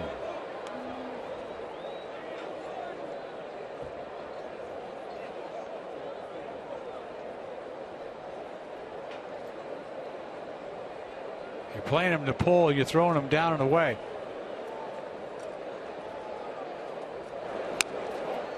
And Almas is inside. There's the second walk given up by Masterson, and both have gone to Teixeira. They'll get immediate care without leaving the ballpark at Beth Israel Deaconess Medical Center, first aid station behind Section 12 on the lower concourse. BIDMC is the official hospital of the Boston Red Sox. So you're saying the defensive alignment was not matching up with the pitch decisions to throw? You don't necessarily pitch to, I don't think, just because they play to pull doesn't mean I'm going to throw everything that you can pull. You know, I mean, it's like, my goodness. You just keep doing what you do and hope that they just keep doing what they do, is try to pull something they shouldn't try to pull. And McCann goes around. They're going to check at third. He did. This is Laz Diaz. Everybody looking fastball. He gets him out front. Little breaking ball down. And did he go? That was pretty close. Closer than I thought.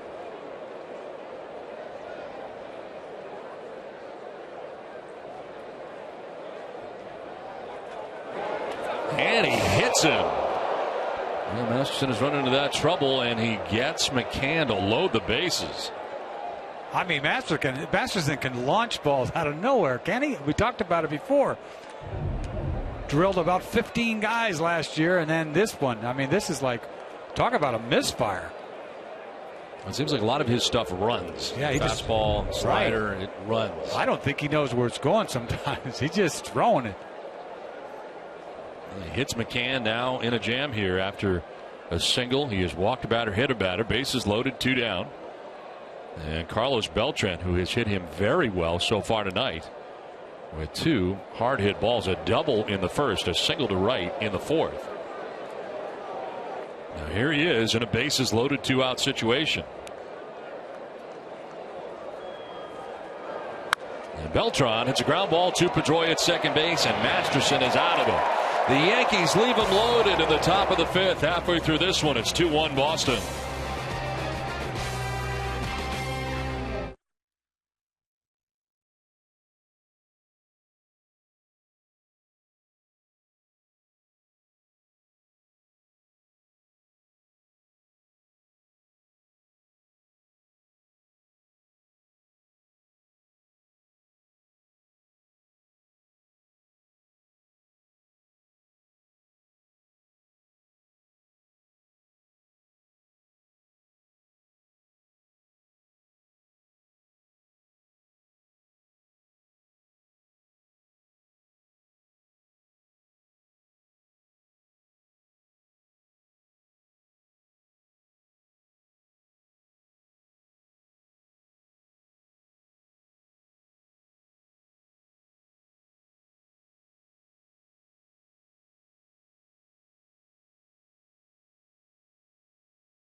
Furniture and mattresses. If the Sox win the championship this season, it's all free. It's the Monster Repeat, and it's going on now.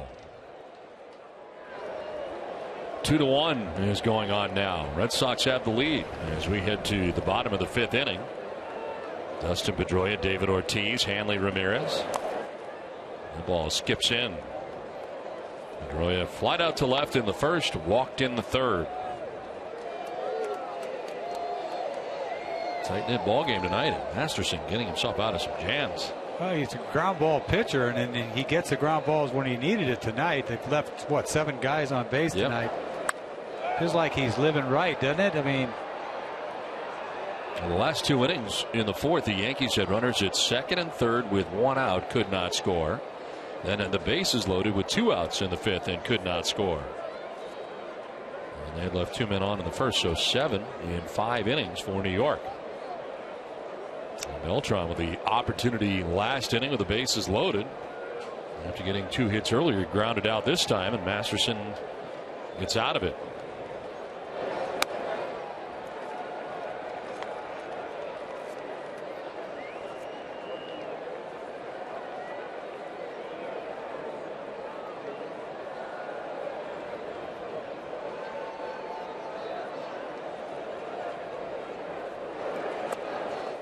Inside for ball 3. So he didn't mean to throw that ball inside. He's just, to me, it's just mediocre gas. Tries to paint away, mixes in a little breaking ball here and there, and a changeup.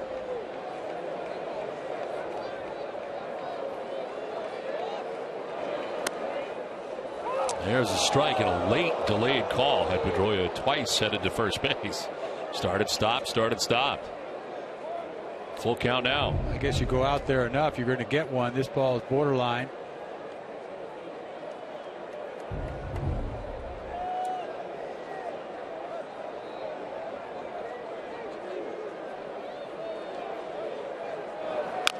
Pedroia rolls one down the third baseline. Sabathia off the mound, fires to first and pulls Teixeira off the bag. Pedroia will reach. Well placed down that third base line. Sabathia had to come off the mound and go a long way to get that. Well, this is a swinging bunt by Pedroia. Full hack. You can't put it in a better spot. Left-hander's the only guy that has a chance to make this play. But Sabathia is lucky he just got to the ball. He has no play.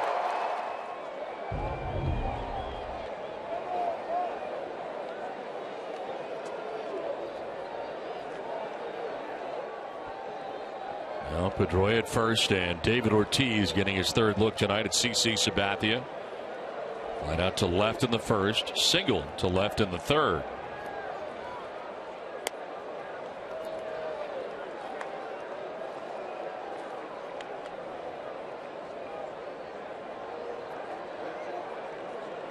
Ortiz has now faced Sabathia 66 times in his career. Ooh. Coming into the game hitting at .234 against Sabathia. It's a pretty good sample size. Couple home runs. The last time up as David takes the strike. 1-1 the count. See the shift on the right side. They are lined up. But David taking it the other way against the shift to get the base hit to left field. You know, breaking ball out over the plate. He doesn't try to swing, go after this ball. He just places it into left center field there. You see the big gap. The 2 guys that can go and get it, Gardner and Ellsbury. Ortiz didn't mean to swing, but he gets a piece of the bat, fouls it off. Trying to hold up. He didn't mean to swing, and Sabathia didn't mean to go up and in. He's sort of a misfire. When was it that Sabathia hit him in the hip? Remember that? They talked about it for the longest time about, boy, those Yankees never go after Ortiz. He just wears them out, and they never throw at him. The next start, David was not very happy. Remember about that? He was mad. Those sort of, he thought, media created at the time, and Ortiz did not go, according to Laz Diaz. Oh, I thought he went right there. First look, I thought he did too. But at the time, he was wearing out the Yankees, and never totally looked at the numbers, and he had like over 100, 600 at bats. He's got like 40 jacks, and they never hit him. Never hit him. You don't you accidentally hit somebody over the course of 600 with a lot of at bats. But I tell you what, he wasn't as mad at Sabathia for some reason as he was at David Price. Yes. Hello. 2-2 pitch. There goes Pedroia, and here's a liner to short that is going to turn into 2. Well, the risk you run as Pedroia takes off, and Ortiz lines into a double play. 2 down here in the 5th. Ortiz, you had 2 good at bats. This ball is a bullet right at Headley, playing shortstop instead of third, and on the move is Pedroia. Double play. That hurts. You get the leadoff man on, and he was quickly erased here with now 2 down in the 5th inning. Going to bring up Hanley Ramirez. 0 for 2. He's grounded to short, grounded back to the mound.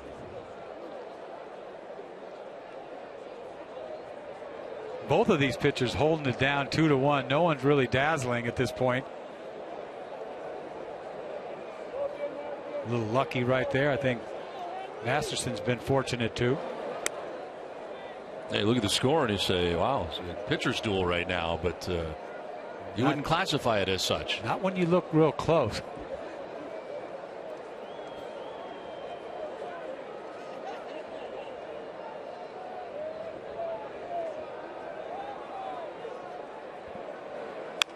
On the ground to short, moving to his right, Gregorius, and off his glove and through the wickets into shallow left, and Ramirez aboard with 2 down in the inning. Error charge to Gregorius. This is a routine ground ball, firmly hit, but this, you got to make this play. He comes up too early on it, sort of trickles away into left field, but this guy's got to play defense. That's what he's there for, because he can't hit. Well, Sabathia announced to throw more pitches. With 2 outs, the Red Sox have a base runner. And he's got to deal with Mike Napoli. He's dealt with successfully tonight, getting him to ground out to third and to strike out swinging. Driven towards a gap in right center field. This is back towards the bullpen, and one hops up and over for a ground rule double. So it'll be second and third now, and that ball was crushed out to the gap in right center. It's a great sign there by Napoli, getting the ball up out over, driving it the other way. You see this pitch up. Can't do much more with it than hit it the other way. You can't try to pull this. He hits a bullet once again. One hopper cost the Red Sox a run right there into the bullpen. That's branch work for Sabathia. You got to get lucky, man. That's a run scored right there easily. That is second and third with 2 down, and now Pablo Sandoval coming up, and boy, that error looms large at shortstop right now for New York. Didi Gregorius.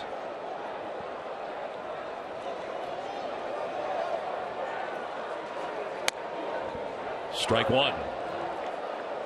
First action for either side of the pen is David Carpenter.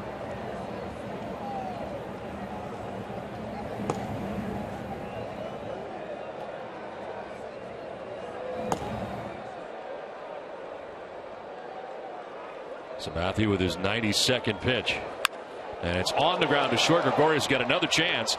Little stumble, but he'll get it there as Teixeira keeps the foot in the bag, and the Red Sox leave 2 in scoring position. We played 5, 2-1 Boston.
Southwest Airlines. Book your low fare now at southwest.com.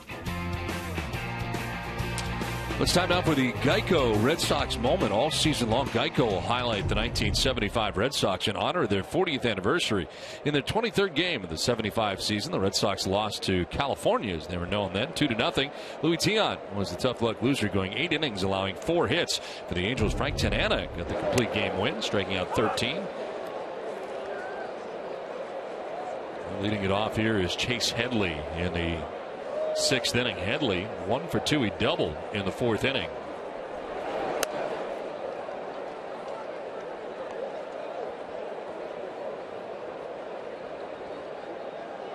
Red Sox stack it up on the right side with a shift here on Headley. Justin Masterson's pitching line brought to you by Ace Ticket. 5+, 6 hits, 1 run. He's walked 2, struck out 2, and hit a batter. He's thrown 70 pitches. And works his way here into the 6th inning. His longest outing is 7, and that was last time out in the no decision. And only threw 90 pitches in that 7-inning effort at Baltimore against the Orioles.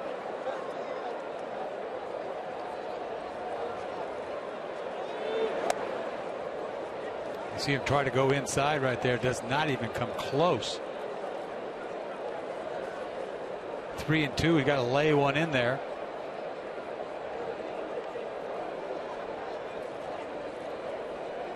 Slider.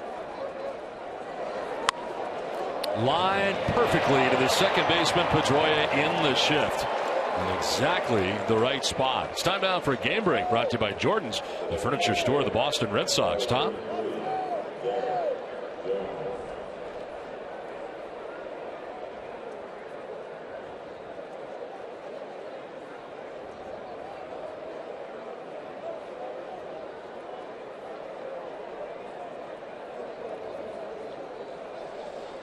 Boy, that is strange. They have the Rays in their road uniforms at home. Of course, with that series shifting to Tropicana Field. You know, the Rays, we were down there. They took 2 out of 3 from us. Yep. They didn't look that good to me offensively. And I know Archer looked great, though. And they're going to get some couple pitchers back. I still don't see it happening. Out of the whole, in that division, that's the club that, to me, won't be there, I wouldn't think. I've been saying that for years with them, and they've been, doing magic down there. Joe Madden and what they've done. Really, you look back at some of the clubs they've had, and they've went as far as they've had. I mean, it's all about pitching. Yeah, I mean, you look at that lineup; it does not scare you, and you don't have to face Evan Longoria. You can pitch around him. Right. So, who knows? No one's that good in this division, at least to this point. And it really does seem like it is wide open as far as the division goes. I'm trying to think of another year where it was really like this, and perhaps where the American League East wasn't as strong as it. I mean, right now it doesn't appear to be. I mean, look at that. I think the division that's changed is the Central. There's some teams over there. You add Kansas City into the mix of what they've done. Kansas City offensively is wearing it out right now, and doing it with a little bit of a chip on their shoulder too. Oh yeah, There's a ground ball foul. Some altercations early in the year. It's a different attitude in Kansas City right now. I'm telling you, every night. But they've got guys that have turned into superstars. That Kane playing center field become a superstar. You're right. Moustakas has gotten off. He's swinging the bat great. Alex Gordon. I mean, they can run. They've got some offense. How about the arms coming out of their pen? Right. How about the arms coming out of this New York pen? Yes. We're talking about goose eggs for like 25 innings. Miller and Betances. Not everybody is excited about this Red Sox-Yankees matchup tonight.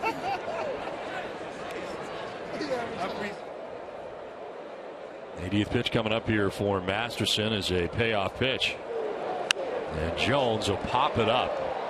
Bogarts on the left side with a shift on.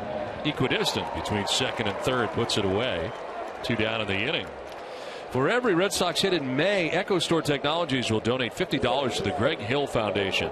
EchoStore and the Greg Hill Foundation responding immediately to improve the lives of local families touched by tragedy. To learn more, visit EchoStore.com. EchoStore Technologies, your data center solutions provider. 2 outs here in the 6th inning, and it brings up Stephen Drew. Struck out swinging in the 2nd, grounded out in the 4th, and lifts one in the air to deep left. Ramirez back in front of the wall to make the catch. On the dirt of the track, it's a 1-2-3 6th inning for Masterson. It's a 2-1 Red Sox lead.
Houston University create a unique documentary to show how teamwork as a video production crew brings exciting college sports to live TV.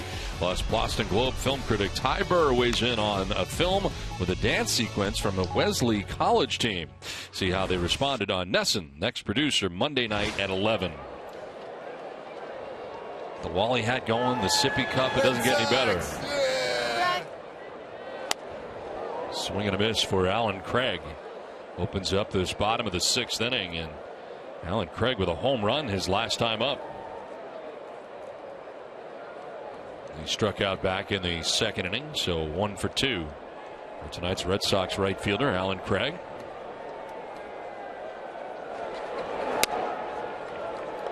Another home run for Craig, his first of 2015. You see this pitch setting up away, the ball cuts in, and he just lifts this ball out of the ballpark.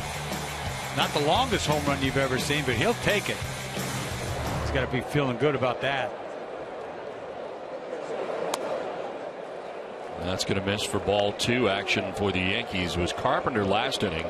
It's Ishmael Rogers this inning.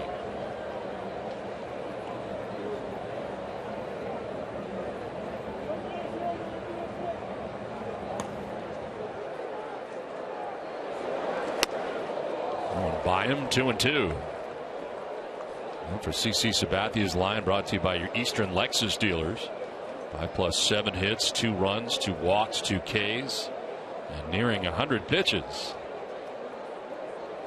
Red Sox have left 7 men on base in the first 5 innings.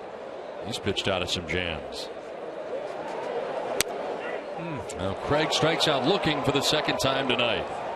3rd strikeout for Sabathia. Got him the first time up looking at a fastball. Did it once again. This ball's middle.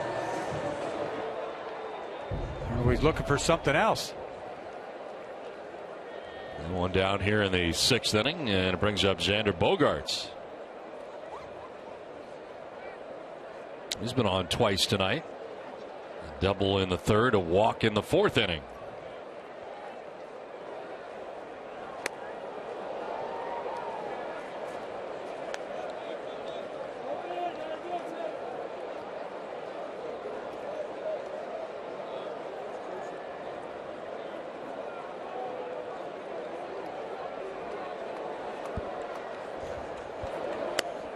pitch outside, and it's 1-1. Back-to-back changeups.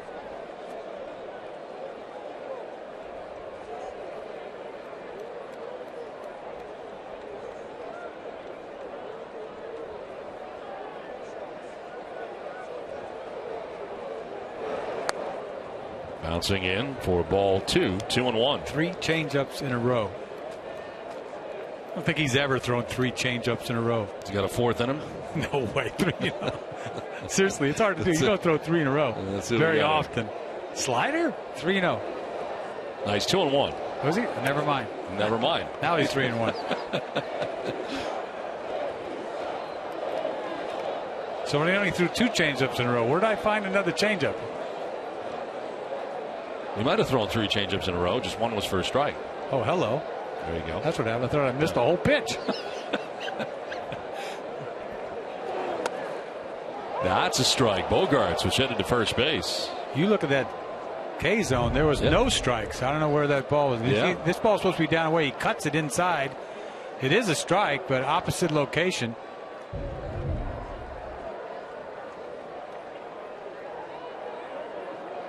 Back to the gas. And it is cleaned out by Bogarts. Down the left field line, a foul ball. Not much foul room down there, but Bogarts found it somehow down that left field line. I mean, this is like there's nowhere to go. Maybe 6 inches foul. He already hooked one down there before, an off-speed pitch. He got a fastball that time. CeCe's trying to throw it down and away. He missed again.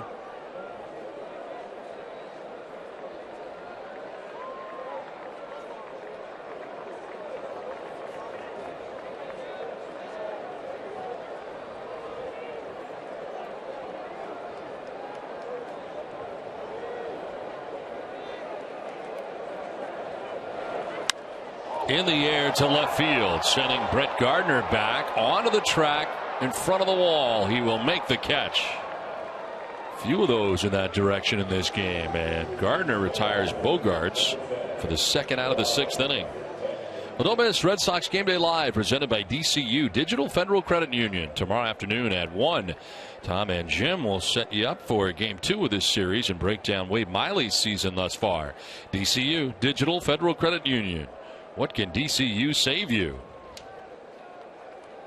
2 down in the 6th inning. It brings up Ryan Hannigan.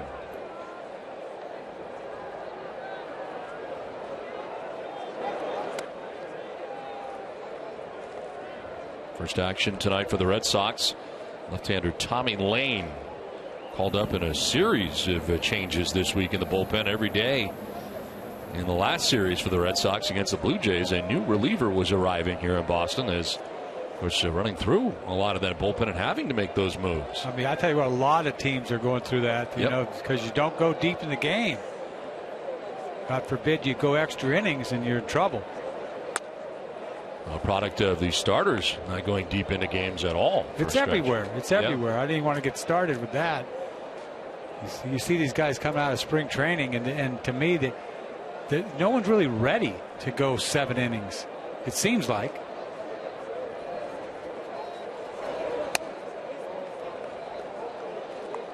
I'm talking about starting pitching. Here are tomorrow's starters. Nathan Eovaldi, who we saw at Yankee Stadium this season, 1-0 with a 4.15. No decision last time out against the Mets. And Wade Miley on 2 1/3, giving up 6 runs at Baltimore in a very tough outing last time out. He'll be looking to bounce back.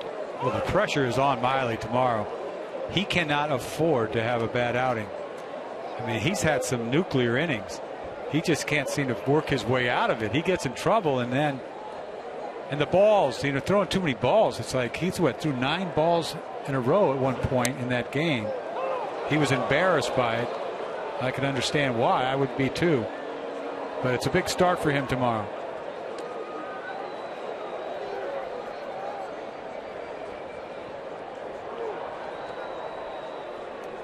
Full count here to Ryan Hannigan, who's had some long at-bats in this game. And it's a ground ball. Diving at first is Teixeira. CeCe is over to cover, and he gets there just in time. Got the foot down ahead of the arrival of Hannigan. Red Sox down in order. We head to the 7th. It's 2-1 Boston.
Southwest Airlines. Book your low fare now at southwest.com. And the concourse behind the bleachers in center field here at Fenway Park as the Red Sox have a 2-1 lead over the Yankees. And to the 7th inning we go. CC Sabathia had to run over to cover the bag at first, and Sabathia had 110 pitches. Looks like he is done, as he gets congratulations from his teammates. Pitching well here tonight, getting out of some big jams. He got out of it. He got lucky to me. I mean, doubled it, bounced into the bullpen by Napoli, although the air by Gregorius made the inning continue. And Didi Gregorius leading it off here in the 7th, has grounded out twice. It was a good thing when Masterson is inducing ground balls as a ground ball pitcher. He's got to go right after this guy. He can't afford to walk this guy. 8 ground ball outs tonight for the right-hander. Oh, thank you. Did you actually thank umpires? Not very often. Guccione has the plate tonight for the umpires.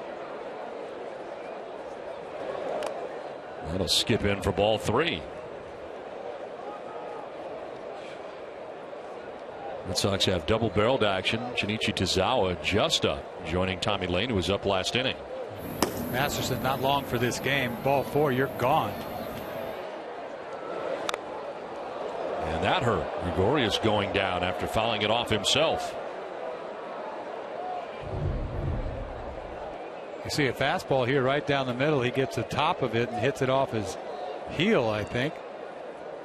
Ow, his back foot.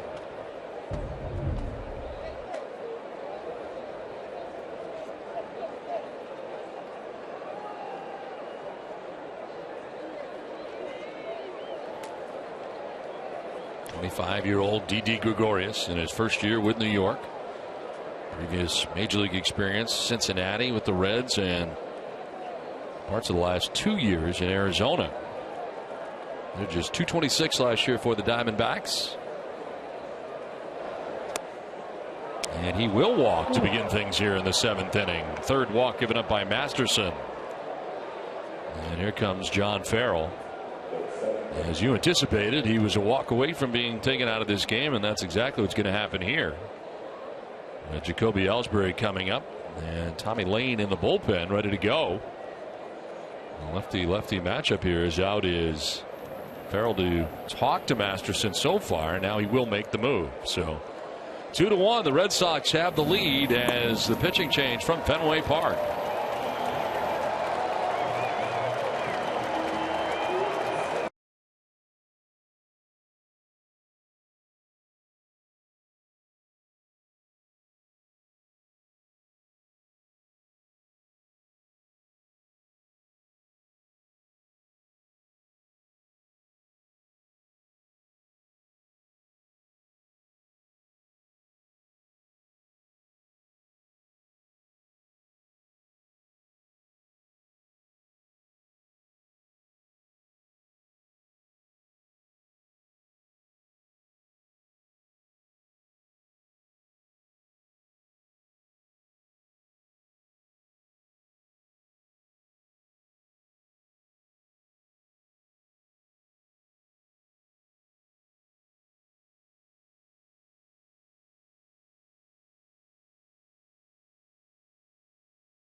in the game. And in the third inning, he gets a big double play ball there by Teixeira to get out of an inning in the third. In the fourth, he gets the ground ball by Drew to get out of a second and third 2 outs. And you see Beltran comes through with a big out for him after getting a couple hits the first time up to get out of another first and third.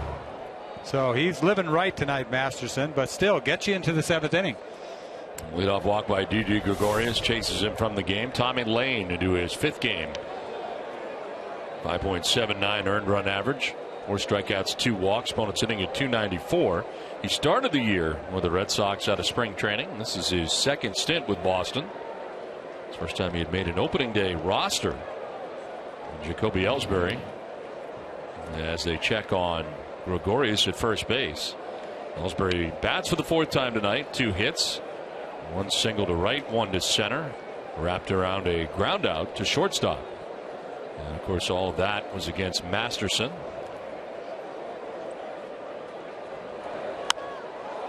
Pop up left side. Xander Bogaerts backpedaling to short left, and he'll put it away for the first out of the inning. So the lefty-lefty matchup works there for the first out of the 7th inning. Don't miss Red Sox first pitch presented by Joseph Abboud, available at Men's Warehouse tomorrow at 12:30. Get all the latest news and notes and check out part 3, Jerry's exclusive one-on-one with Dustin Pedroia. So 1 out and Gregorius at first base. Boy, that looks easy, doesn't it? Just come in here, throw a high fastball, and he pops him up. It's amazing how hitters get so anxious. I mean, I don't understand. Ellsbury hasn't really faced Lane. I mean, you wonder where they want to use Tazawa warming up in the bullpen right now. That's in there for a strike, ideally, probably the 8th. As we look at Tommy Lane's pitch arsenal. He's a guy that doesn't throw very hard and still uses his fastball. You don't see 70% all that much. A little deception in that windup. I think he went. They'll check. Yes, he did, says Laz Diaz. Boy, he just tied him up with a ball. He turned over like a sinker inside. He didn't know what to do with it. Couldn't hold up.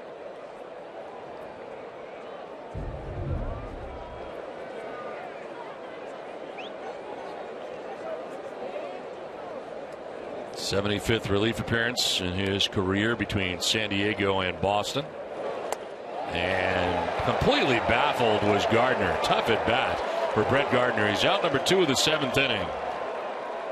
Everything looks straightforward. You talk about a sinker to pitch before, then he drops down a little bit. How about this little breaking ball down away? He can't hold up. He's bailing, you see there.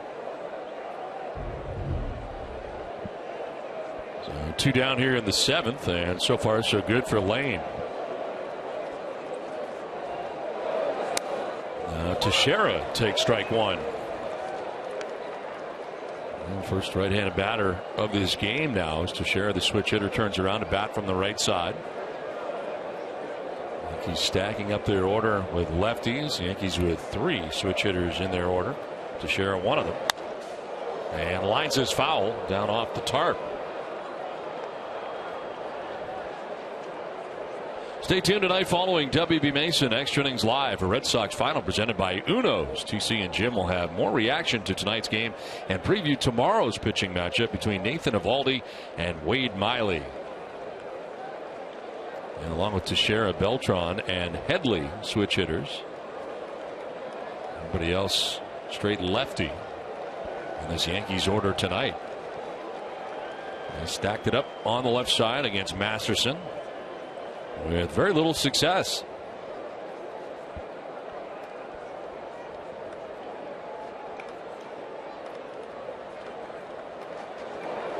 Inside, and Teixeira gets hit on the hand, and so does Hannigan. A ricochet gets them both. I don't know if that's the bad hand that he had trouble with last year. Teixeira, you see the fastball that, I don't know if he puts his dives into this. Ball's underneath his hands. It gets his right hand. Ball comes up and in. He gets nowhere to go. Gets Hannigan too. You don't see that very often.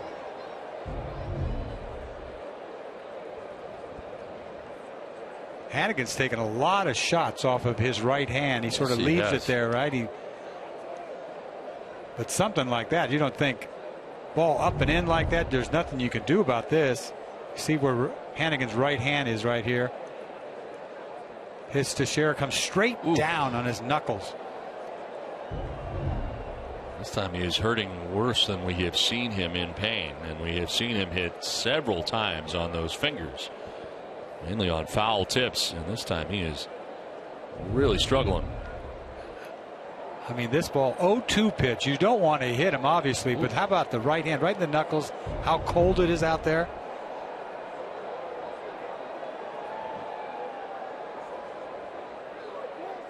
This isn't good. No, and he is going to leave this game. Sandy Leon is out in the bullpen, so he's going to have to get dressed here and head on in. As Hannigan's heading on into the Red Sox clubhouse. You think the guy that got hit would take the brunt of it. Yep. Meanwhile, the catcher does.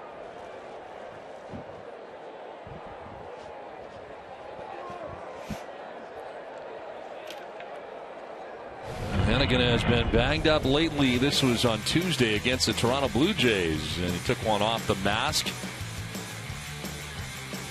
But you see that right hand. A lot of catchers put that hand behind their back. Yes. And he doesn't. But he gets it everywhere else beyond getting hit in the hand. But tonight got him right in the, I don't know where it is, one of those knuckles. Hopefully he didn't break anything.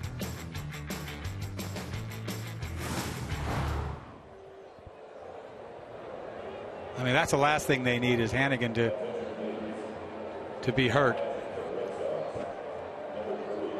Holding that hand as he heads to the clubhouse. Undoubtedly x-rays to follow as Sandy Leon now in, and he talks to Tommy Lane. Back to work they go. It'll be first and second for New York here with 2 down. It'll be Brian McCann.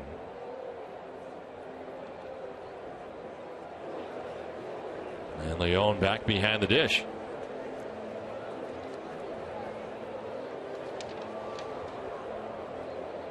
Leon has started 6 games for the Red Sox in his career. He's been fantastic in throwing out would-be base stealers. A couple of warm-up tosses for him just into this game. Says he's good to go. So home plate umpire is going to give him a few more, but he doesn't need any more. And here comes Brian McCann. He's flied to left, grounded out to second, and been hit by a pitch.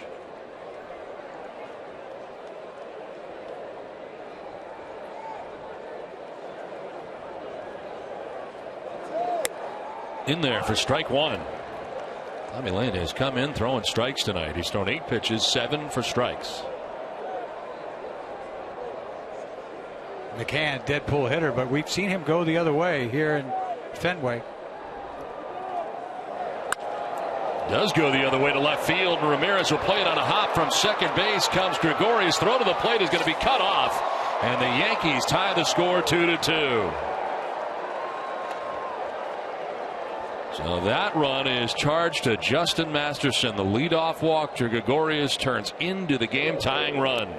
Talk about an 0-2 pitch that hits Teixeira, something that you didn't want to do, and you see breaking ball for strike, then fastball middle, and he doesn't try to pull it. He hits this ball the other way and sort of finds the gap in there. One hop to Ramirez. You think he has a play of the plate? No chance. Gregorius can run. So 2 on, 2 down, and Beltran will pop it up foul off to the right out of play.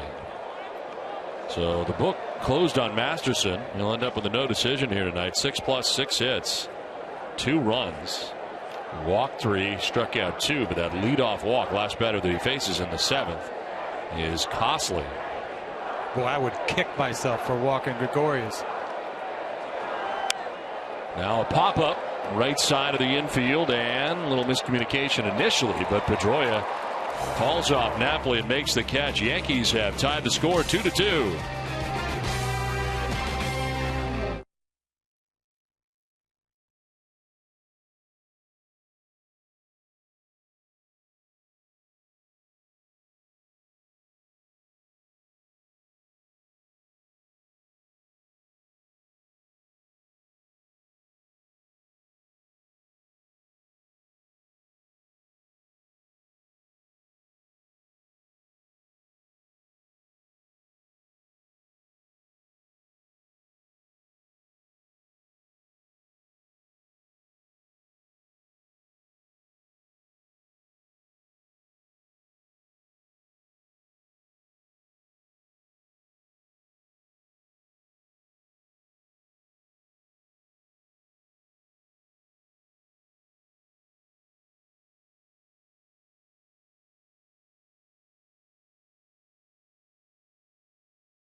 CVS Pharmacy or make a donation to Boston Children's Hospital towards a $25,000 commitment once again this season. CVS Pharmacy is the official pharmacy of the Boston Red Sox. Well, a 2-2 game now from Fenway Park. These fans just enjoyed seventh inning stretch. It's on to the bottom of the seventh. And a new pitcher for New York, Ishmael Rogers, his seventh appearance, 0-1 with a 2.35 earned run average. Worked in 15 1/3 with 16 strikeouts, 3 walks, and opponents hitting at 200. One of a hard-throwing bullpen for New York. He did a nice job for them, as everybody has in this bullpen. Top of the Red Sox order, Mookie Betts to lead it off in a tie game now. Fly ball down the left field line. Gregorius, the shortstop, over towards the stands, won't have a play.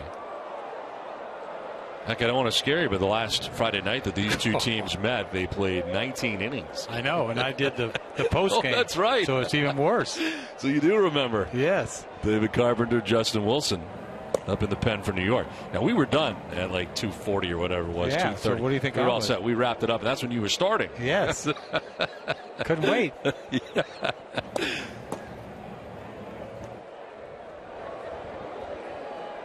Longest game in the history of the Red Sox. Was it not? Yes, it was. Time-wise. I had to think about it. Yes, it was. You're right. Time-wise. It's funny. I was in a game, post-game with Tom Caron many years ago. It was the longest 9-inning game ever. It was the Yankees against the Red Sox. And it was game 2 of a day-night doubleheader. Yes. It's like 4 hours and 4:45. It's incredible. Yeah. I was glad to be a part of it. 4:45. Wow. And there's a pop-up that has McCann with a chance, and he makes the play. First out of the 7th inning, a foul out off the bat of Mookie Betts. Well, don't miss WB Mason Extra Innings right after the game. TC and Jim will have in-depth analysis of this game, as well as an encore presentation to part 2 of Jerry's sit down with Dustin Pedroia. Whatever, whenever, wherever, who but WB Mason? You've never really seen a sit down with Pedroia, have you? To talk like that at that length. I don't remember ever seeing that. No. It was. I saw the piece, and it was really done nicely as far as, Jerry and Pedroia talking about second base. Yeah. I mean, I didn't realize how many things go down when you're playing second. I'm busy worrying about pitching. You worried about Denny. I'm worried about Denny. But you think about what he looked at. He was talking about looking at the third base coach, looking at the first base coach, looking at this. Like, you got to be kidding me. Yeah, I mean, there's a lot going on. A lot of checkpoints. I think there's a lot going on right here, let alone. Yeah. You were worried about Denny. Oh, all the time. Else, all the time. Still am. Not much has changed. Nothing changes. You're not pitching anymore. But no. But there's a lot of responsibilities that go into playing second base. I didn't realize. Shinichi Tozawa, as we talked about it, hoping for the 8th inning. That's what it's going to be as he continues to warm in the pen.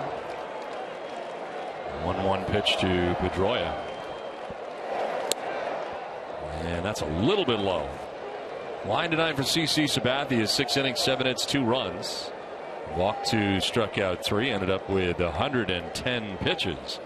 And turns it over to Ishmael Rogers and the pen.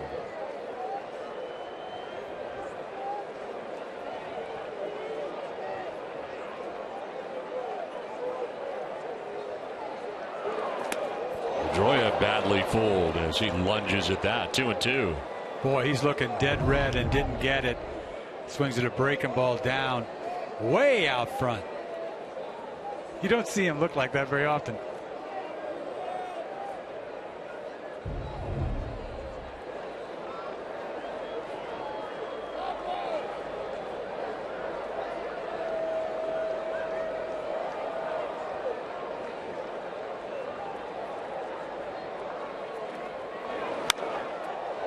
Foul fly off to the right, out of play.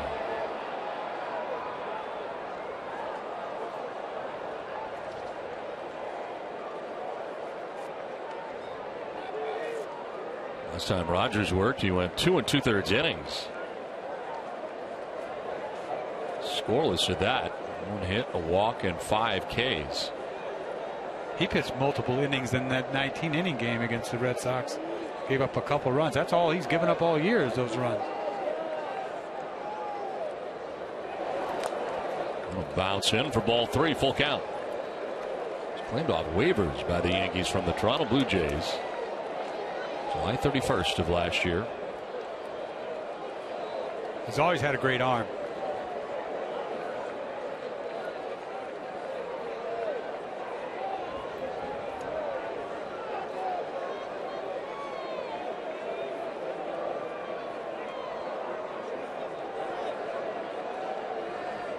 Payoff pitch. And that's going to miss down low. Just missed for ball 4. Rogers upset. A 1-out walk here for Pedroia. He's the 3rd walk allowed tonight by Yankees pitching. Yeah, he throws him a 3-2 breaking ball that obviously is low. Can't want that. Joe Girardi on the phone. 1-out walk here now. David Ortiz, the batter. They shift on the right side. They keep it tight to the infield, though. The double play implications.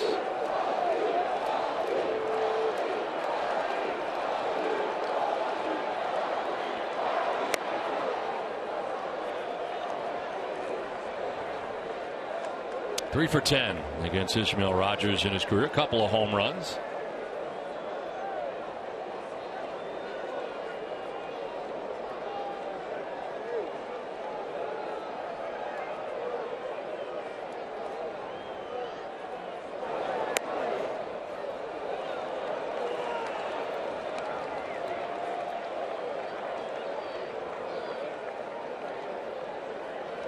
Red Sox had a 2-1 lead. Yankees grab a run in the top half of this inning.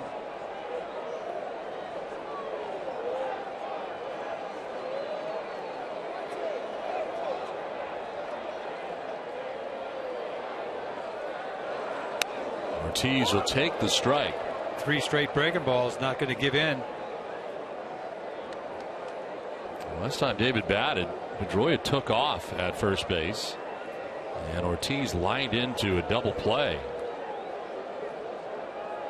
Count of 2-1 here in action count, with Pedroia gaining his lead at first. Check on Pedroia, back to the bag. This is that play where the third baseman covers second base on an attempted steal. It's like what Betts did. Remember opening day? Popped up and went to third.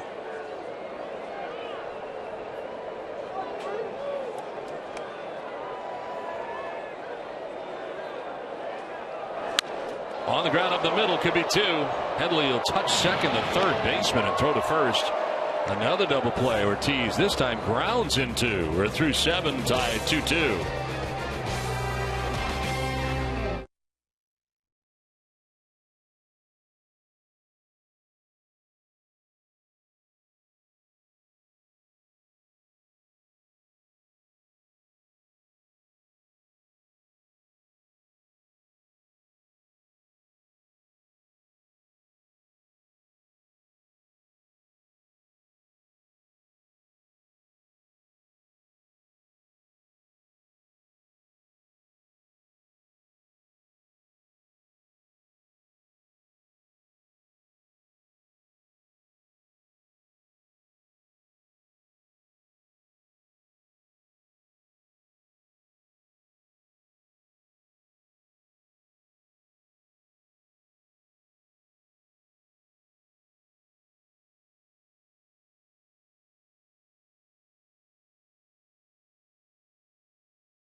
At chilly Fenway Park tonight, as the Red Sox will use their third pitcher of the night, as Shinichi Tozawa comes into his 12th game of the year. Without a record at nifty 1.69 earned run average, 11 strikeouts, 1 walk, and opponents hitting at 205 against Tozawa. So Chase Headley will lead it off here for New York, and now with the bullpen in the game, it looks like Alex Rodriguez will be in the game. A-Rod on deck to bat for Garrett Jones. A-Rod had a tough 0-for-6 game, his last game against Tampa Bay on Wednesday. And of course, he is currently sitting on 659 home runs, looking for 660 here tonight.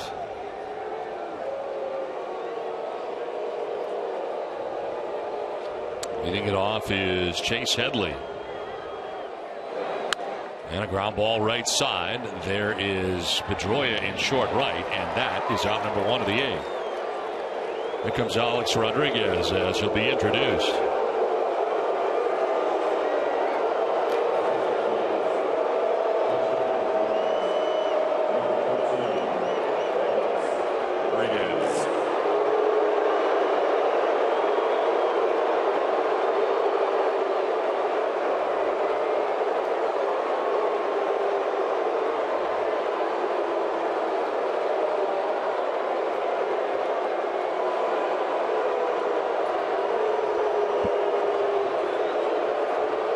Has changed in that department anytime A-Rod is introduced here at Fenway Park. Seems like we've done this before. In fact, we have in August of 2013 when he came back. It was a Friday night. I remember.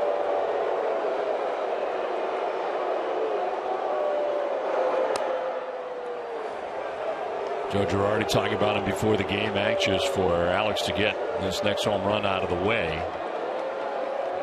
A lot of pressure on him certainly coming in. This Yankee fan waiting for history.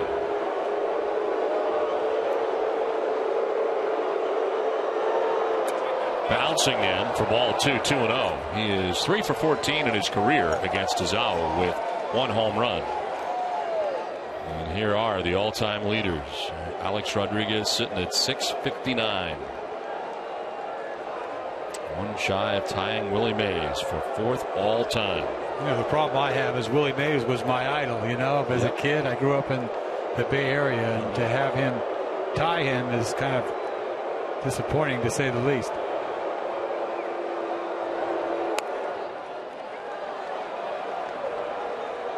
How'd you feel about Barry Bonds blowing by him? Well, you know, I didn't feel one way or another with that. You know, it's because it was sort of out of sight, out of mind out there in the Bay Area. You know. There's Stephen Drew waiting on deck.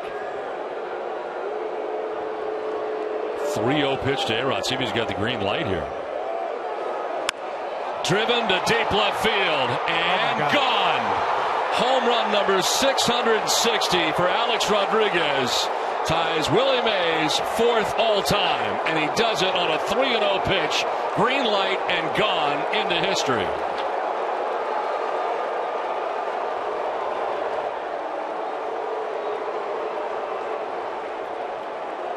The Yankees take a 3-2 lead with that swing of the bat.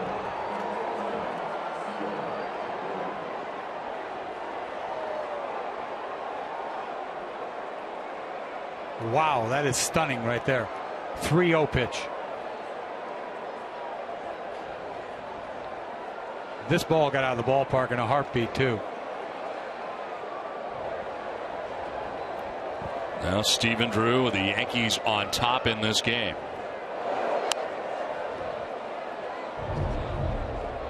.30 fastball, I mean middle. And he laces his ball into over the green monster. He knew it was gone. We all knew it was gone. What a pitch to hit. 3-0. Bullet. That's now the 3rd home run given up by Tozawa on the year. No 1 to Drew. And that's in there for strike 2.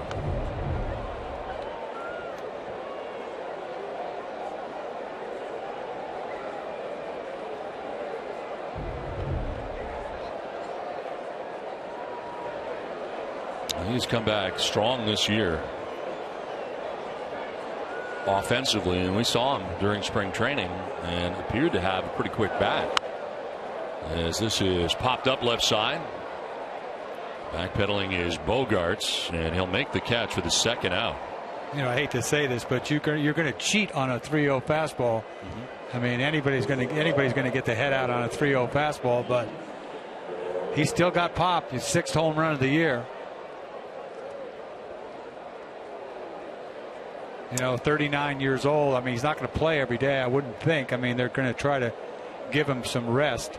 Well, today was a classic example. Yeah. I mean, they went with an entire left-handed hitting lineup. Well, I bet you he's glad to get that out of the way. Joe Girardi today before the game was talking about the experience of going through the 3,000th hit with Derek Jeter, and how much that took a toll on him going through that whole stretch. And he never thought it would with a guy like Jeter, but it did. How could it not? I don't care who you are, you know? Yeah. No 1 pitch. And Gregorius with a swing and a miss, 0-2.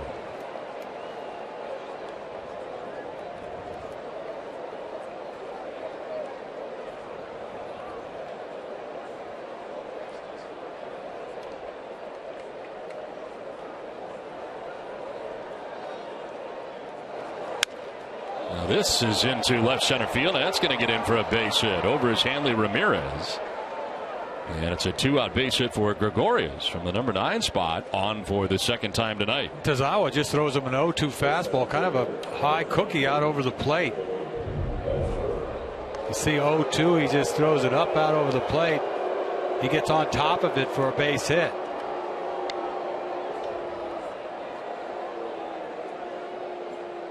You know, we had a feeling we were anticipating A-Rod having to pinch hit, didn't we? We thought that would be the way we'd see him tonight. We didn't anticipate a 3-0 pitch in this situation. It's kind of stunning, really, of all people. Well, Gregorius kind of leaning in the wrong direction on that check at first base. Looking to get into scoring position here with 2 down in the inning. And obtain some insurance now for New York. Another check. And they're going to charge him with a balk. So Tazawa was so worried about Gregorius. He ends up balking, and Gregorius now in scoring position with a balk. Well, we saw a couple of balks the other night with Mujica. You see what he does here. He didn't step. You can't sort of spin, you know. You have to step to first base. You can't jump and spin, I think. That's deceiving the runner, I guess. Trying to get it over there as quick as you can is what you're trying to do. Watch him just sort of jump. I think that's what it is. Red Sox didn't argue it. You can't really argue a balk, can you? No. Even though you want to. You can yell from the dugout, though. They didn't do that. You'd like to know what you did. Don't they usually tell you? Not really. I don't think they might have said something. You spun or something. I don't know. Did you ever balk? Oh, yeah. Hall of Fame career? They didn't tell you what you did? Yeah, I guess they did, but I didn't agree with them. You know, most of the time. You were in denial. It'd be different if I flinched or something. I knew I did. This is off the end of the bat foul. Mujica's case, he didn't come set. Right. He kind of bounced. But then he did it again. I mean, yes. Once they tell you to stop, you got to make sure you do it. You have to follow the rules. Especially with a guy in third. My goodness. That's as bad as it gets, isn't it? Especially in that game, too. It was an ugly game the other night.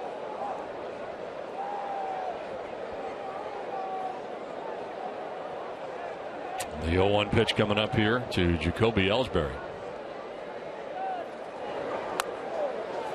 Further note on Alex Rodriguez, now has 660 home runs.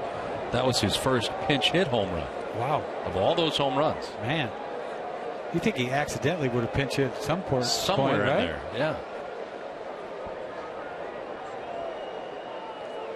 Only his second pinch hit. So maybe not that much. Pitch in the dirt. I guess so. I guess when he was off He was really off. Right. You're not playing today. Yeah. Dylan Betances up in the pen for New York. It's like Ortiz, doesn't how many pinch hits has he got? He's got more than that, right? Yes, I would say so. In fact, he's hit a pinch hit home run before. A couple of them. There's Andrew Miller. That's the part with the problem with the Yankees being down to them late in this game here.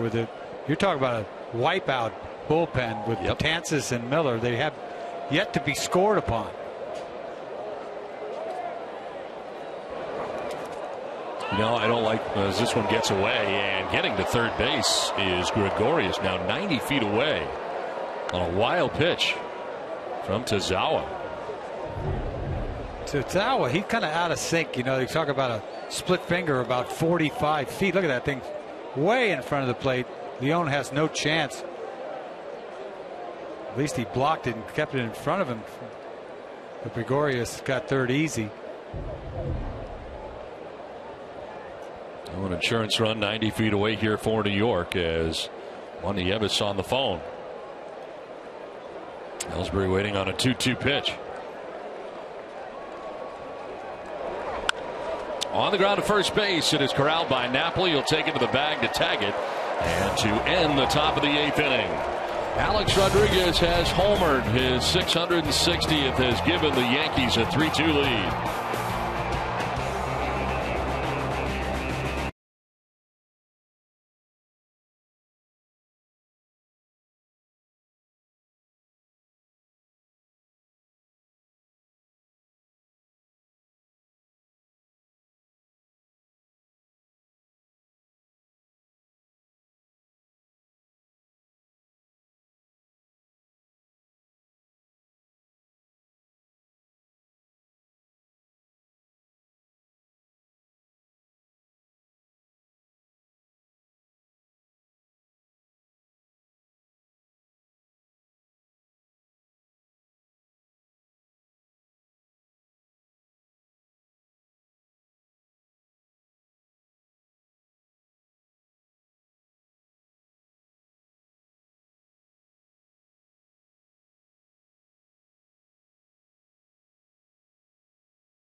Southwest Airlines. Book your low fare on southwest.com.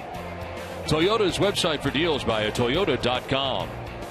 New Amsterdam Vodka. Sullivan Tire and Auto Service. Thank you, New England, for 60 great years.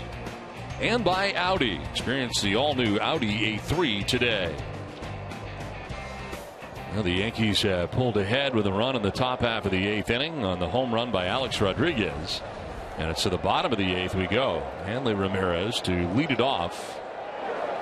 And he grounds one right side. That's Stephen Drew. One down here in the 8th. Some changes for the Yankees. Chris Young now in right field takes over for Carlos Beltran. Beltran with a couple of hits in the game tonight, and the Yankees have a new pitcher. A tall right-hander, Dylan Betances. 12th appearance, 3-0. He has not given up a run in 12 1/3. 19 strikeouts in 12 1/3 innings. Has walked 7. Opponents hitting at 119 against Betances. This kid an all-star last year. What a year he had. Didn't close games out, but 90 innings last year. Gave up 46 hits. Punched out 135. That's sick. You're saying that's good? It's pretty good. 6'8", about 270, bringing it. 96 and on the corner that time, bringing it.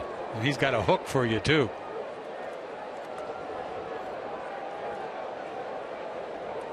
And Mike Napoli is 1 for 3. Hit a gapper double to right center field in the 5th inning.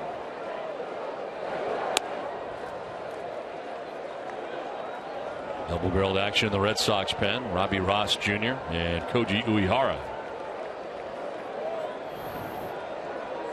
Napoli 0 for 3 in his career against Betances.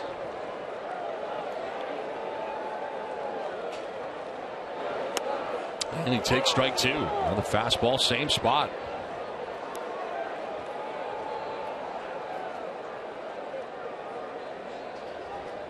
For their last 26 against Betances.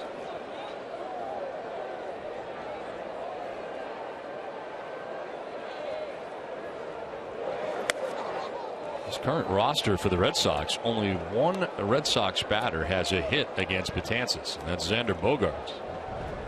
Well, it's not like he's been in the big leagues all that long. I mean, True. But still, this is ridiculous. This is like Kimbrel almost, the kind of stuff that he has. It's just wipeout stuff.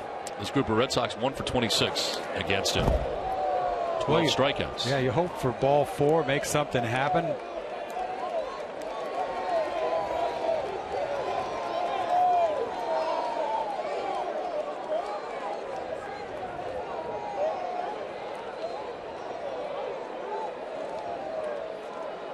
Betances taking over for Ismael Rogers, who pitched the 7th inning. And there is ball 4. So there you go. 1-out walk from Mike Napoli. That was the 4th walk given up by Yankees pitching in the game. There, the tying run now at first base for Boston with Pablo Sandoval coming up.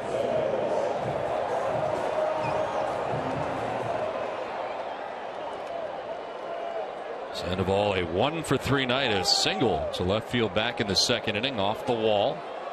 Fouled out to the catcher in the 4th, bounced out to short in the 5th.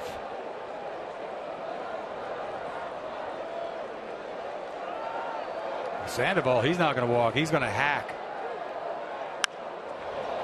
Hacks at this and fouls it down the left field line, out of play.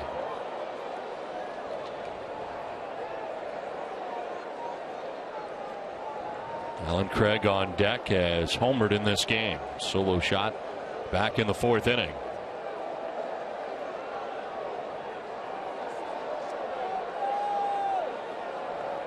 And now it is McCann headed out. You know, at the beginning of the year, they didn't know who was going to be their closer, whether it was Miller or Betances. As it turns out, Miller is their closer. He's saved 8 games already. But flip a coin, both these guys are just nasty. As we all know about Miller, we've seen him. Hopefully he's tired. Yeah. The 0-1. A breaking ball mixed in there, and it misses high. 1-1. As far as relievers go, a lot of Yankees in the top 5. Ex-Yankee there, Robertson too, huh? Yeah.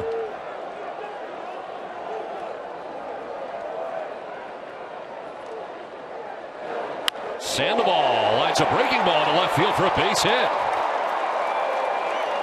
So it's not the fastball from Betances that Sandoval takes the other way, and the Red Sox have the tying run in scoring position.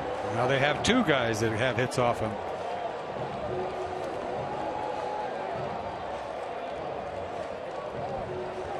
We got a pinch hitter coming up here for Alan Craig. It'll be Brock Holt. Craig had been 1 for 3, striking out twice, and the solo home run I mentioned. And it'll be Brock Holt here.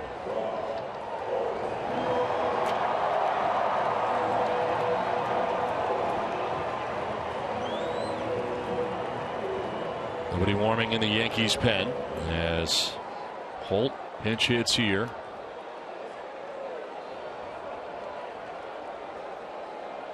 .386 average, home run, 8 runs batted in.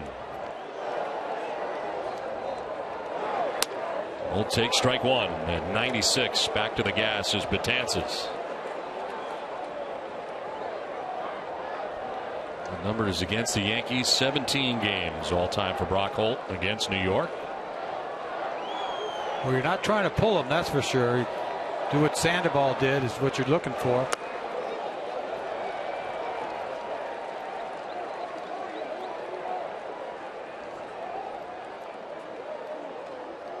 Hanley Ramirez grounded out to begin the inning. The walk from Mike Napoli on a 3-2 pitch.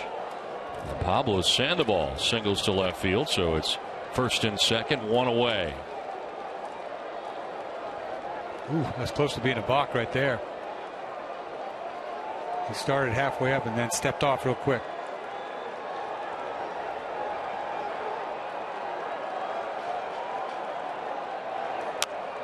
Little number stays foul.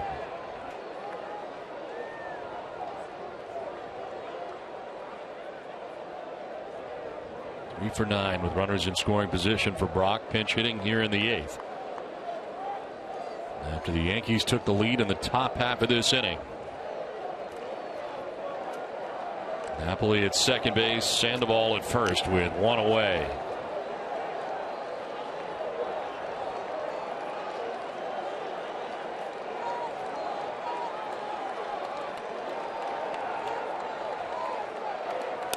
Holt with a swing and a miss. He strikes out. Big strikeout there for Betances on a big breaking ball. 2 down. Well, this is a wipeout breaking ball after throwing 96, 97. I mean, this is difficult with 2 strikes to make contact with, but you talk about how he started him off with this hook, I believe. No, gas right there, 96.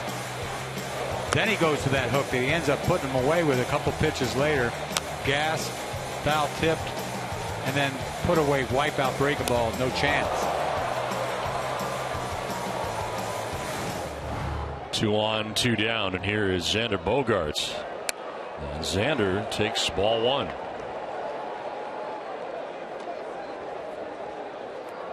Bogaerts 2 for 10.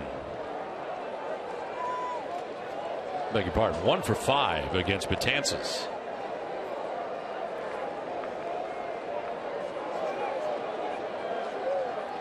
Heading on a 1-0. 2-0. Betances not getting credit for the high strike. He'll stroll around the mound trying to gather his thoughts here.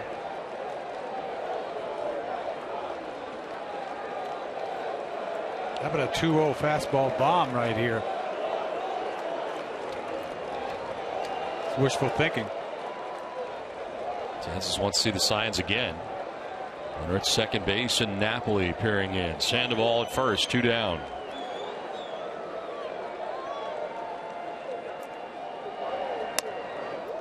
No fastball, but a strike call. 2-1, same spot.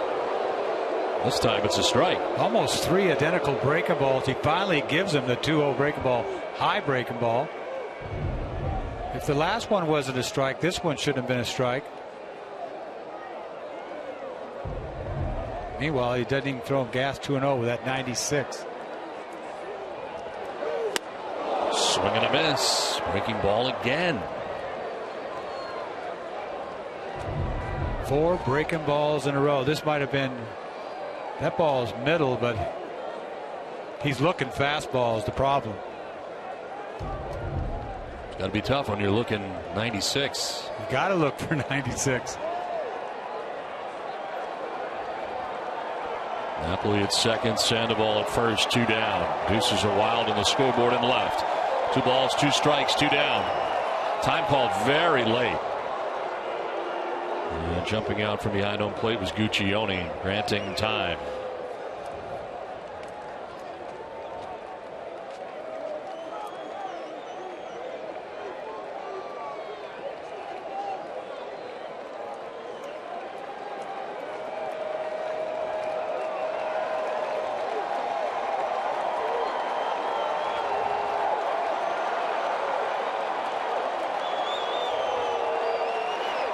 Swing and a miss, strikes out Bogaerts. Back-to-back Ks for Betances. End of the 8th. End of the 9th, it's 3-2 New York.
Alan Craig's first home run of the year as Craig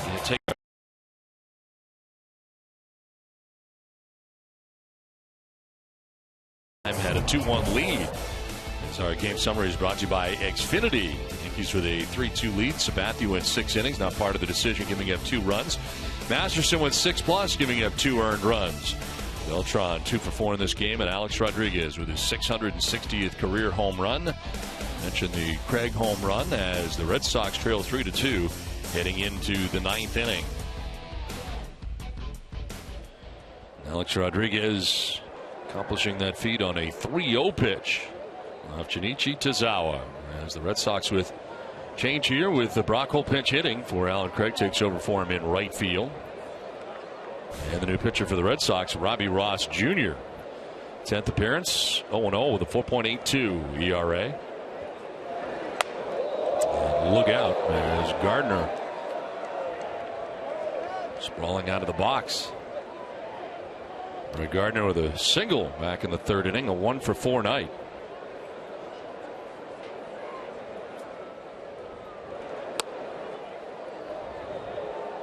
Those are for the Yankees. Andrew Miller warming in the pen.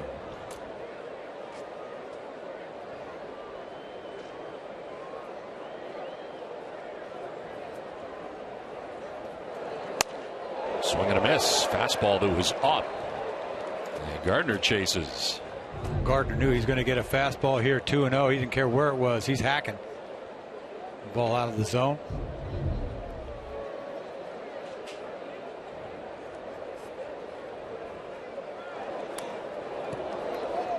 Ross falling behind 3-1. So Tazawa won an inning, giving up 2 hits and a run. The home run by Alex Rodriguez. Didn't walk anybody, nor did he strike anybody out. And Robbie Ross is the Red Sox 4th pitcher of the night.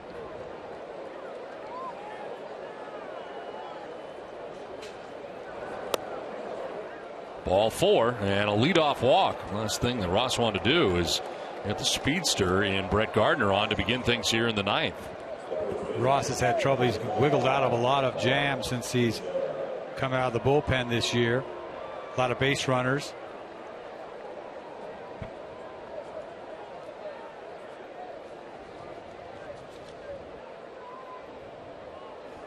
Now Mark Teixeira batting from the right side against the left-hander.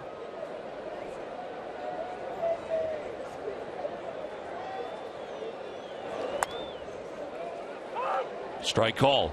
Late strike call, but going back to the pitch last time up with Teixeira, the 0-2 hit by pitch was so costly. Gave McCann a chance to tie the game up.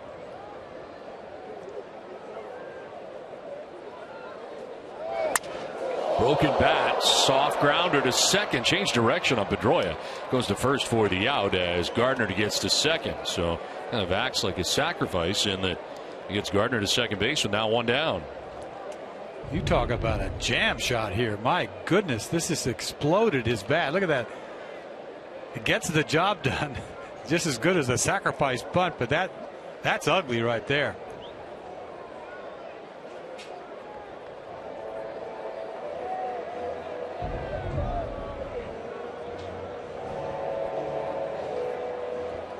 So Teixeira moves the runner along. Gardner at second base and Brian McCann coming up.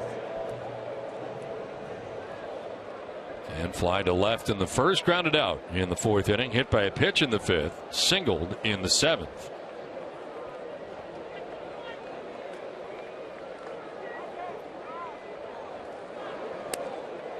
And it takes strike 1 at the bottom of the zone. Single for McCann in the 7th inning was an RBI single. 13th RBI of the year for the Yankees catcher. Lead on that, and it's 0-2. Well, that's an ugly act right there.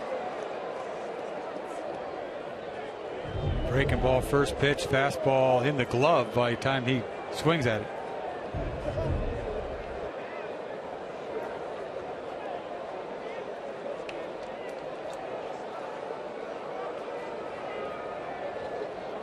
Dahlia Hinojosa warming in the pen now for Boston. There's a lot of Hinojosa during spring training for the Red Sox.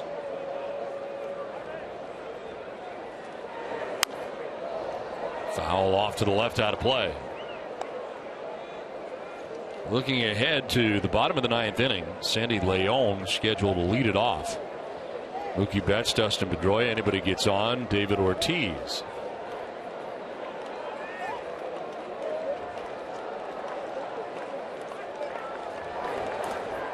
In the dirt, and Leon able to gather.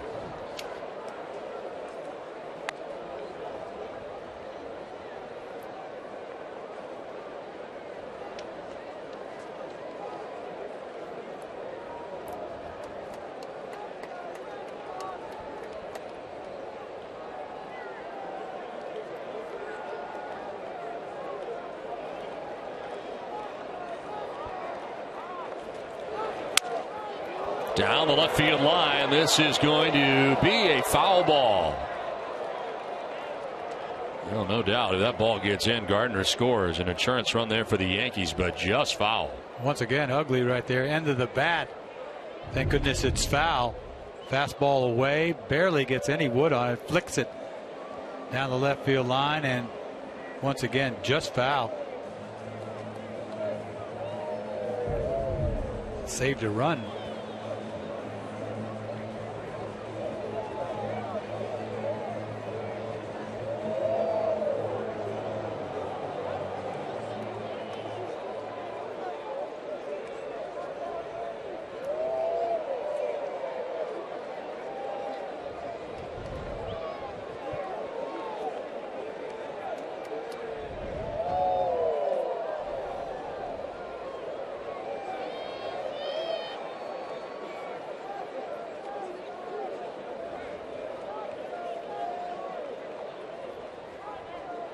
One-two pitch. McCann pops it up foul and out of play.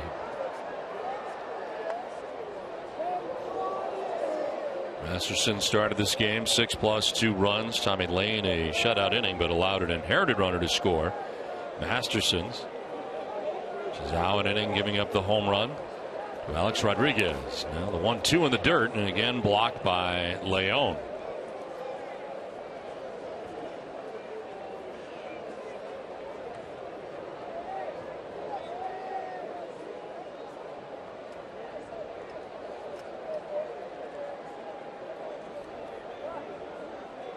On the phone goes Juan Nieves.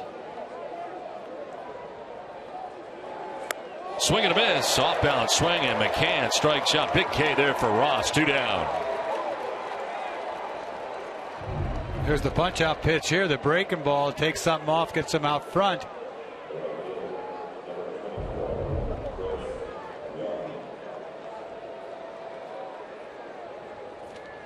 Now here is, for the first time tonight, Chris Young. Took over in right field for Carlos Beltran. And they're going to put him on here with first base open.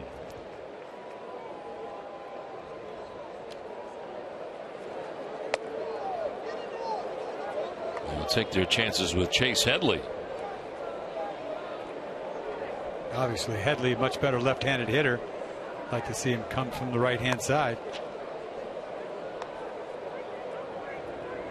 One of 3 switch hitters in the Yankees starting lineup tonight: Teixeira, Beltran, and Headley.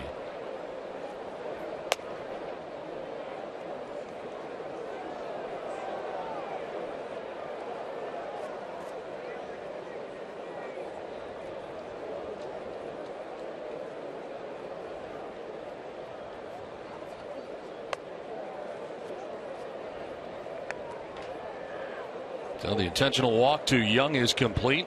2 on with 2 down. Chase Headley 1 for 4 tonight. A double back in the 4th inning in his career against Robbie Ross. 0 for 3.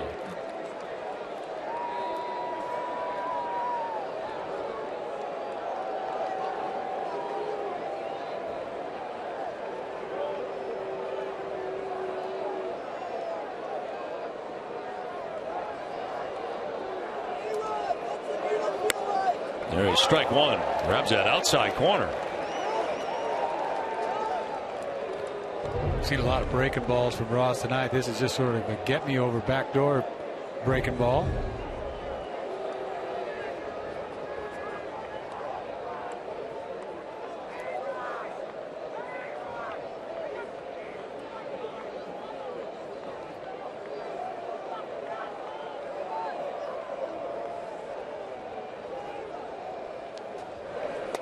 Down and in. Yeah, that straightens up Headley as he goes down.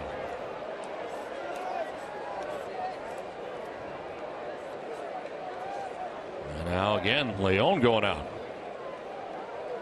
Alex Rodriguez on deck. Yankees trying to add on here. A couple of walks. One to begin the inning and one intentionally. With 2 outs and trying to get back in the dugout. Preserve this 1-run deficit. You know, a lot of these guys have not worked together. Leon, he's come over here and tried to hurry up, try to figure it out. Not an easy thing to do. To right field, Brock Holt is there, and he makes the catch that ends the inning. The Yankees strand a pair. We head to the bottom of the 9th. It's 3-2 New York.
Pinch hit here by Alex Rodriguez. Home run back in the top of the 8th inning. His 660th. With the Yankees on top 3-2. On to the bottom of the 9th inning back at Fenway Park. Former Red Sox reliever, now Yankees closer Andrew Miller. 11th appearance, not giving up a run. 8 for 8 in save opportunities. No runs in 11 1/3 innings. And Leon pops it up on the first pitch to Shera into foul ground for out number 1. 1 pitch, 1 out from Miller here in the 9th.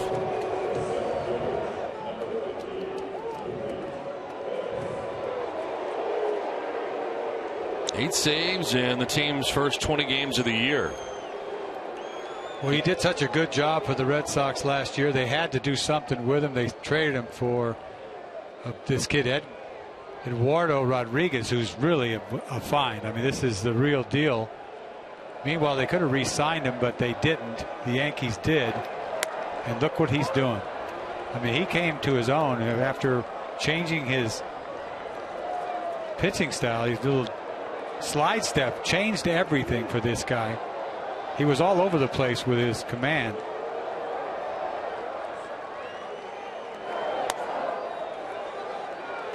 When we had him, we thought, when he went out there at any given time, he might lose the strike zone, right? I mean, it happened quite often. But then all of a sudden he found his way, and he was like lights out. And it's continued. Started as a starter. First round draft choice. The Tigers kind of rushed him to the big leagues. And then you have a situation where he was a starter for Boston for a while as well. But outstanding closer right now for the Yankees. And they have been absolutely unhittable, Betances and Miller. What a combination.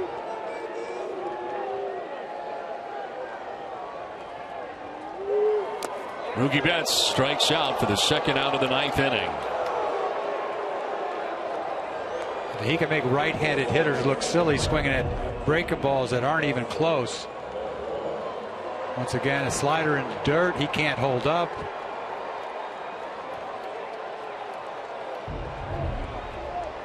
So 2 down here in the ninth, and it'll take something from Dustin Pedroia if we are to continue.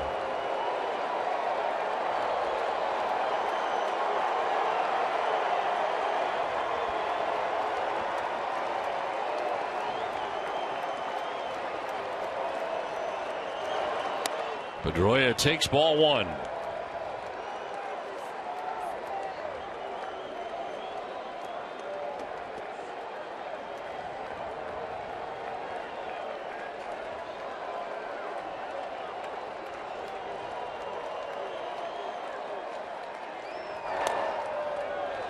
A little bit low, 2-0.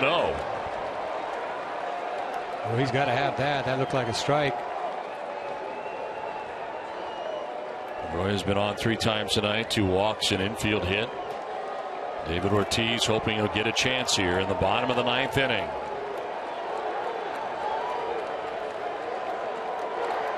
Pedroia lines out to third, and the Yankees win. A 1-2-3 ninth inning for Andrew Miller. And the Yankees were able to take the first game of this 3-game series. It is Alex Rodriguez's 660th home run that wins it for the Yankees as they win it 3-2 and take the first game of the series. That's the 9th save in 9 chances for Andrew Miller as we send it to Tom Caron.